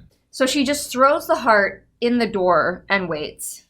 And then a few seconds later, the sack that she had been keeping the heart in comes flying back out, and she just hears someone say, "More." So I guess she's going to have to go vigilante a little bit further. But we're not going to watch that because this author doesn't care. We just have a time skip, and it says, Isla returned 3 times with 3 different wicked hearts and was told the same thing, more. Wow. Okay, we are speed running this book. Like, plot, we don't care. I can feel the not caring just dripping off of the pages. You know how I have mentioned that my readers can tell when I'm not enthusiastic about writing something? I can tell so very much that Alex Astor does not care about this series anymore, and she wishes it was over. I feel like she's resentful that she's still having to write it because she promised like a 5-book deal or some shit. Grimm, meanwhile, we hear a little bit about what Grimm's been doing while she's been collecting people's hearts. Apparently from people who don't have, like, families or loved ones, because nobody said anything to anybody. Then again, this is the island where people, like, harvest skin casually, so maybe the fact that people are getting killed and their bodies are left in the street with their hearts carved out is just a Tuesday to these people. Anyway, while she's been doing this, Grimm has been preparing for the big storm. He's got tunnels under the city where he's planning to evacuate his people to. He's rigged up a system of bells to alert all of the towns and the villages when the storm is coming, so they should come to the tunnels. He's actually ruling, Isla. This is what ruling looks like. You should try it. Also, not to spoil, but at the same time, I really don't care. Let's just say that Grimm digging all of these tunnels should result in him finding something, because later there's like a big giant reveal of something underground. I won't tell you what yet. So, like, the fact that he's digging and he finds nothing, it was right there for the author to have him, like, find something in his digging, and she didn't do it. Like, she sets herself up and then, like, ignores it and wanders off and does something else way dumber. Well, also, I guess he's casually been searching for the portal that makes the swarms himself, unsuccessfully, while all Isla has been doing for the last 3 nights or more is killing people. And he still has enough time to leave her flowers on her doorstep every morning. Boy, this really is the Grimm apology tour, isn't it? Also, while she's been out and about hunting for victims, of course, everybody in the villages has to talk about her because everything in the world is about Isla. So when she overhears people talking, they're always talking about how she's bad. She's their ruler. They hate their ruler's new queen, and they keep calling her a snake, even though like nobody ever called her that in any previous books. Now she's a snake, and they hate her. Okay, we cut, again, smash cut, to Isla standing in front of the waterfall. She's brought her sword this time, and she has 8 hearts. She's been busy. 8 hearts skewered on her sword. She's hunted these victims for a while. She does call them victims, and then killed them all in one night. This is like a whole book in and of itself, where a character like becomes a vigilante, hunts bad people at night across the rooftops of a city, and like takes out their hearts. But we have done it in like less than a chapter, and this is not a very long chapter either. Like, okay. So this time she's like, I'm not throwing all 8 of these hearts into you. You come out and collect them. And so the augur does. And apparently he's like got a skull for a face, but he does have eyes, but he doesn't have a nose. He's very Voldemort here. He's got like a skeletal face, and he's like tall and pale with tattoos. And he's wearing the same robes as like the acolytes, the prophet followers, sorry. But no hood, because he's got to show off his weird skeleton face. See, here's where this author relies too much on visuals. Because, okay, we've got this really creepy guy. She has bothered to give us a description of them, so that's cool. They come out of the waterfall. They're all pale and skeletal and creepy and weird. But then they speak, and we don't find out what their voice sounds like. Like, this author forgets to use all of the senses. What does this person who lives under the waterfall and has no nose, like, do they have in my head, I'm like a weird, raspy, clattery voice, like somebody who hasn't talked in a long time and maybe their vocal cords aren't quite correct. But we don't get that. Details like that are gonna fill out your like atmosphere, are gonna bring your readers in and make them feel like they're there along with the character, which is ultimately, like, in my opinion, that's the real goal, is to make your reader forget that they're reading and feel like they are in it with the character as much as possible. She's still wearing the snake bracelet. I don't know where the snake sleeps at night. I'm going to go ahead and headcanon that she has a nice little terrarium for it to sleep in at night. We have quadrupled down on the snake theme, so we won't get that bingo square. But even the augur is calling her Isla Snake Queen. I don't know why, but Alex Astor, I guess, saw like a snake motif somewhere and was like, this is the thing that I'm putting in my book now. People like snakes. And also, I bet you she thinks that it's proving that Isla is, like, dark and, like, in her villain era because snakes are involved.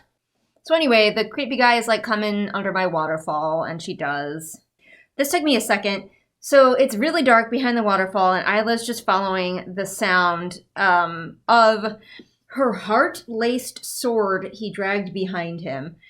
Her heart-laced sword confused the crap out of me. Like, I had to read it like 3 times, be like, oh, she means the sword that has hearts impaled on it. I would not call that heart-laced. So they go inside, and now she can see again. This author likes to have it get dark and then light again. And she finds that the augur just casually has like a giant pool of blood in their cave home. which freaks Isla out. She's been killing people and ripping their hearts out for days, but the pool of blood freaks her out so much that she thinks about using her life alert necklace. I don't think that this would happen. So the augur takes one of the hearts off of the blade and squeezes it over the blood pool to get more blood. But, like, I don't think a heart would have a whole lot of blood left in it if it had been ripped out of someone's chest and then impaled on a sword for at least, I would assume, like an hour. I don't know how long it takes her to get there. I mean, she can portal, so I guess it could be pretty quickly, but, like, she killed 8 people, so that's going to take some time. So, like, some of these hearts are not going to have a whole lot of blood in them. If we're trying to imply that this person fills this entire blood pool that they have with, like, 1 heart at a time brought to them by Isla, I'm calling bullshit on that. The augur just, like, makes direct eye contact as they drain all of the hearts and then throw them into a corner where creatures eat them. Unclear what kind of creatures, we don't care. Apparently he does have eyebrows, the augur, because he's like, all right, let's get in my blood pool, and Isla's not so sure about that, and he raised a brow. Isla is considerate enough of her little buddy, her little snake bracelet, that she lets it slither off of her wrist before she goes into the blood pool, and it just stops and sits there looking at her. It is pretty impressive that this augur keeps this blood pool from, like, clotting or drying. It's all just nice, fresh, liquid blood. Or rotting, it could rot, but nope. So honestly, like, this is an impressive feat. Again, she's stepping into the pool of blood, and she's, like, completely squicked out, and, like, trying not to vomit. But again, I remind you that this is the woman who has not only killed people today, but opened them up and ripped their hearts out of their bodies. Oh my god, people cannot stop. I took Everyone Praises the Main Character off of here, but I should have put it on, because everyone cannot stop gassing Isla up. So this guy, like, cuts her cheek and licks the blood off, and then he says, "You are the greatest thing that has ever stepped foot in my cave, Isla Thorntide." They also can't stop giving her badass sounding nicknames. Like, what? Settle the fuck down. This girl is just an idiot, and everybody's falling over themselves. At this point, I am more and more convinced that this entire world was made for Isla by some god who was in love with her. And then something grabs her ankle and whips her underneath the pool of blood. And I'm like, God, I hope she drowns, but she won't. So she flails around under the blood for a while, getting memories of screams, of people screaming.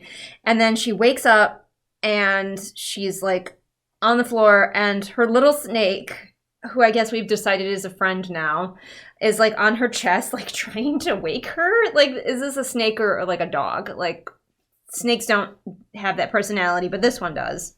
I feel like this author really is regretting that they gave Isla, like, the giant cat as an animal companion, because now I feel like Alex really wishes that she had given Isla a snake in the previous book, because she's gone all in on the snake thing in this book.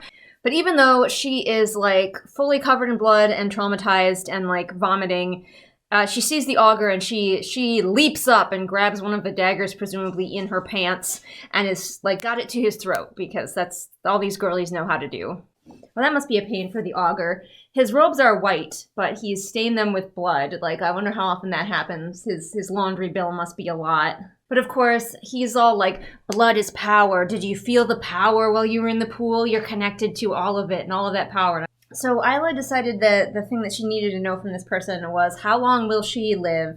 And he's like, in your current state, you won't live past storm season. So she's like, how do I live longer? And he's like, well, you could do what I do, which is use the blood, if you're cool with that. But as you can see, it has kind of transformed me into a weird skeleton man. And Isla's like, ew, I don't want to do that. What other options you got for me? Ooh, she's going to get some sweet tattoos. Okay, because he's like, also, I do these SKYRES, ancient markings, and they also keep me alive. Isla's like, that is a lot more palatable. It doesn't turn me into a weird skeleton guy, and it makes me look more badass for my villain era. Perfect. Unfortunately, she's like, hey, teach me how to do the tattoos then. And of course, he's like, I didn't do them myself. Somebody else did them. The Prophet did them. The Prophet who's dead. He calls her Isla Stormheart now. She just got 8 million badass nicknames. Boy, this prophet, it turns out, that we didn't hear about until this book is like the linchpin of everything. The prophet knew how to do these cool markings. The prophet knew where the portal was. But oh, golly gosh, remember how the last most important words of the prophet were stolen from that cool book? But he does know. He does know. He does have another a quest hook for her. He's like, but I heard that the person who stole the pages ran off towards Lightlark. So we gotta go back to Lightlark. We are globe-trotting our way through this most confusing of adventures. He gives her a different title every time he talks to her. He calls her Isla Curse Cure. And now this last section of this chapter is filled with 8 bazillion ellipses. Alex asked her to remember that ellipses exist, and she's gonna use them all.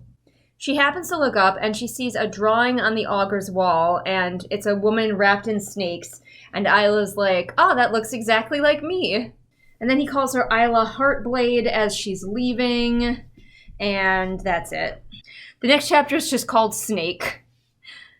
We're not even trying, folks. We are not even trying. I will see you for the next chapter. Good morning, good morning. I'm here with my bedhead on this lovely Sunday morning to read more of this book. If you hear banging around in the background, that's Adam in the kitchen making us lovely potatoes for breakfast. But I figured while we wait, let's read at least a chapter. This one looks like it might be short-ish. She is getting better at the slightly longer chapters. They're not 2 pages long anymore. So this chapter is called Snake. I suppose we could have looked at the chapter titles and figured out that there would be snakes in this book, and we could not get that bingo square, unfortunately. That square will go unchecked, but let's see if we can get more of them. We still have the blurb lied, someone sacrifices themselves for Isla, awkward language choices, Queen Cleo, bury your gaze. We've only got one gay, and that is, what's his name? You know who I'm talking about, the Skyling guy. And he might not die, and his husband is already dead, so. Elements of the previous book dropped. I'm sure there are elements that are already dropped. Star Stick not described. The Star Stick has barely been mentioned, so. We have Isla back with Oro at the end. Twist ending. Isla gets more new powers. Animal companions don't matter. I will count that one if all that we really use the animal companions for is as vehicles, which is what it's mostly been so far. Toxic relationships equal sexy. No plot in sight. This book could have been an email, and even more tragic backstories. I feel like we're well on our way to getting even more tragic backstories, if with no one else than just Isla, because we keep finding out more shit about her. We do have to wait until the end of the book for this bingo, but we are almost to a bingo with Queen Cleo mostly not in it. What this author has written down on the page is a really good baseline for building this character from. So Isla is upset because so many things are happening, and she says her life had barely been her own. Since she was a child, she had trained for the Centennial. Then she found herself the ruler of 2 realms. Now she was practically a walking corpse, her life tied to another on borrowed time. Freedom was what she had craved since she was a little girl, but fate was the ultimate restraint. So that's a great baseline for Isla, and I really wish that we had explored especially her desire for freedom and to see the world a lot more in book 2. But in book 2, the author seemed to have forgotten that that was always Isla's dream, and this is the first that we are really mentioning it, and we're in book 3, and we're partway through book 3. This is what you write down to then expound upon, to show through all of the characters' thoughts, feelings, and actions.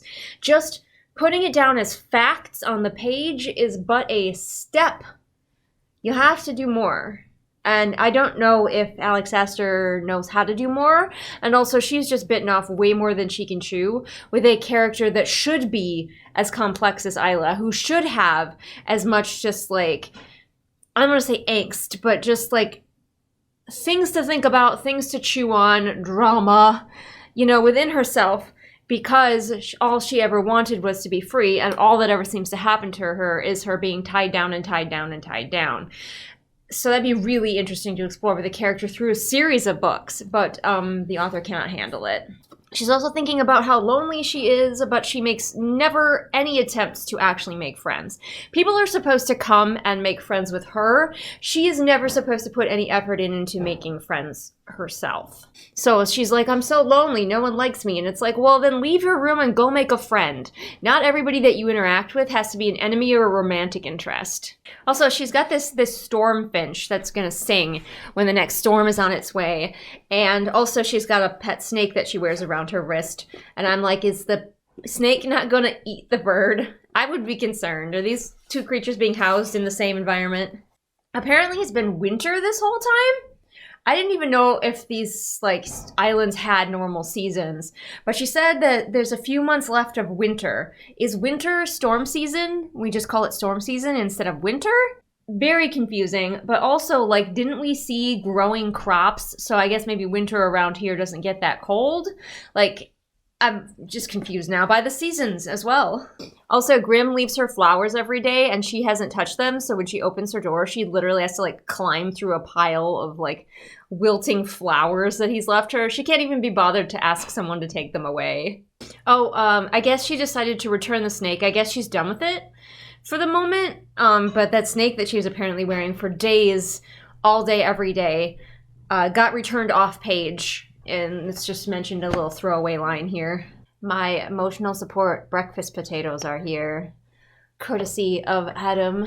Best Hubby Award winner. How many years have we been married? 22 years running. 22?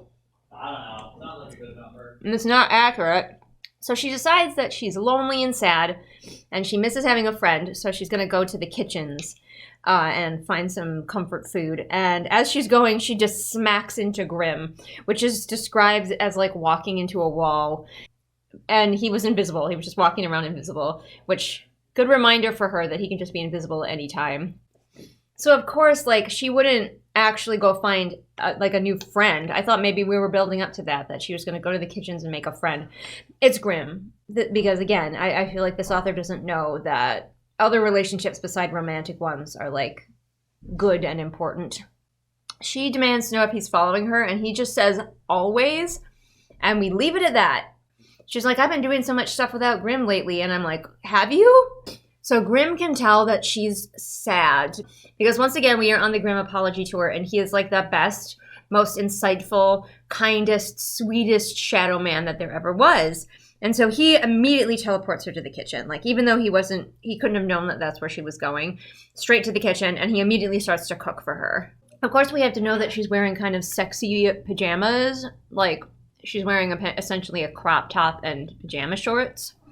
Lest we ever think that she goes anywhere not looking absolutely sexy. But of course he cooks. He's always loved to cook because we need to transform him into the perfect man. So, master chef that he is, he just made hot chocolate. The girlies love chocolate. Chocolate. Now they're just having a romantic moment. We linger way more on this romantic moment, as usual, than anything else that has happened in this book. But, oh no, she's got a little hot chocolate on her lip, and he has to get it for her. And she stops him from just getting it with his thumb. He has to kiss it away. I don't know why she's like, we're getting very little explanation of why she's suddenly like so into this, aside from the fact that he's given her chocolate, and that does seem to be the one and only thing that she likes. Sorry, he doesn't kiss it off, he licks it off, which for me is not sexy. For other people, allosexuals, probably that's very hot. But for me, I'm like, ew, he just licked her face. So, a lot of times, if characters have been kissing for a while, we will hear that their lips are swollen from kissing. But apparently, a feature of Isla is that her lips swell when she's turned on, because they haven't been kissing. He licked her face one time, and her lips are swollen. And also, I'm pretty sure she means the lips on her face and not other places, because this book is a little bit too PG for that. But, yeah, I went there. But, of course, this scene cannot go on too long, so she just leaves. We don't know why she stays, other than the chocolate. We don't know why she leaves. She just left. And we time skip. So she wakes up to somebody like looming over her, and it's Tynan, and I can't remember who that is, but they're like, aha, the rumors are true. You don't sleep alone. And it's like, she's been here for a really long time. Like, this is the first you've discovered of this. Any servant in this castle would be able to tell you that for certain. Apparently, Tynan, though, can control, like, other people's bodies, so he's just, like, holding her to the bed with magic. He's like, you're holding us back. We were going to invade Lightlark. But I'm assuming these people don't know that they were invading Lightlark so that Grimm could open a portal that would kill them all. They must not know that. They must think that they were just going to go do conquest. Why do they need to do conquest when it seems like they have everything that they could possibly need here on the island where they already are?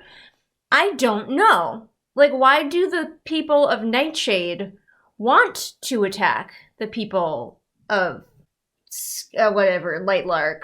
But of course, she is saved by her cat, who does hang out in her room with her, and who let her get into this state and, be almost attacked for quite some time. And then Grimm teleports in. I'm not sure how he knew this was happening, unless, like, possibly when something happens to Isla, he can feel it because their, like, lives are bonded together. Because I don't think she hit her life alert necklace.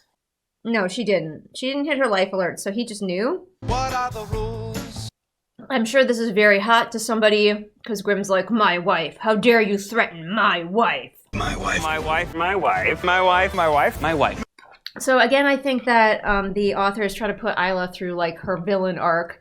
So Grimm is about to kill this guy, and then Isla's like, no, honey, I'll do it. And he gives her a dagger, and she just plunges it through this guy's heart.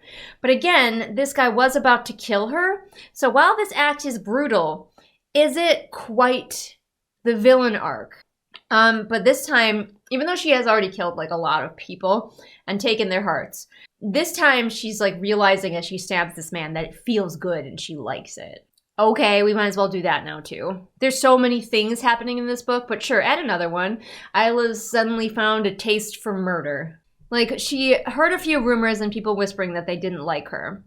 And so she's like, oh, if they want me to be the evil snake queen, then I will be. Like, Isla never thinks of trying to befriend people as a possibility. She never thinks, what if I try to be a good queen to these people? What if I make them like me? Liking her, off the table. She just has no choice but to be the evil snake queen that they think she is. Although maybe that will make these people like her, because in the previous book we established that everybody here on this island is like a weird leather-clad criminal. We do have to know, though, what she's wearing as she shows off her evilness. Well, it basically sounds like Morticia's dress. And then she has adorned it with snakes, like live snakes, as jewelry, apparently. She's like, let me just embrace this aesthetic wholeheartedly. And of course, she's carrying Tynan's head to make a good impression on everyone. Then she has her snakes eat the head.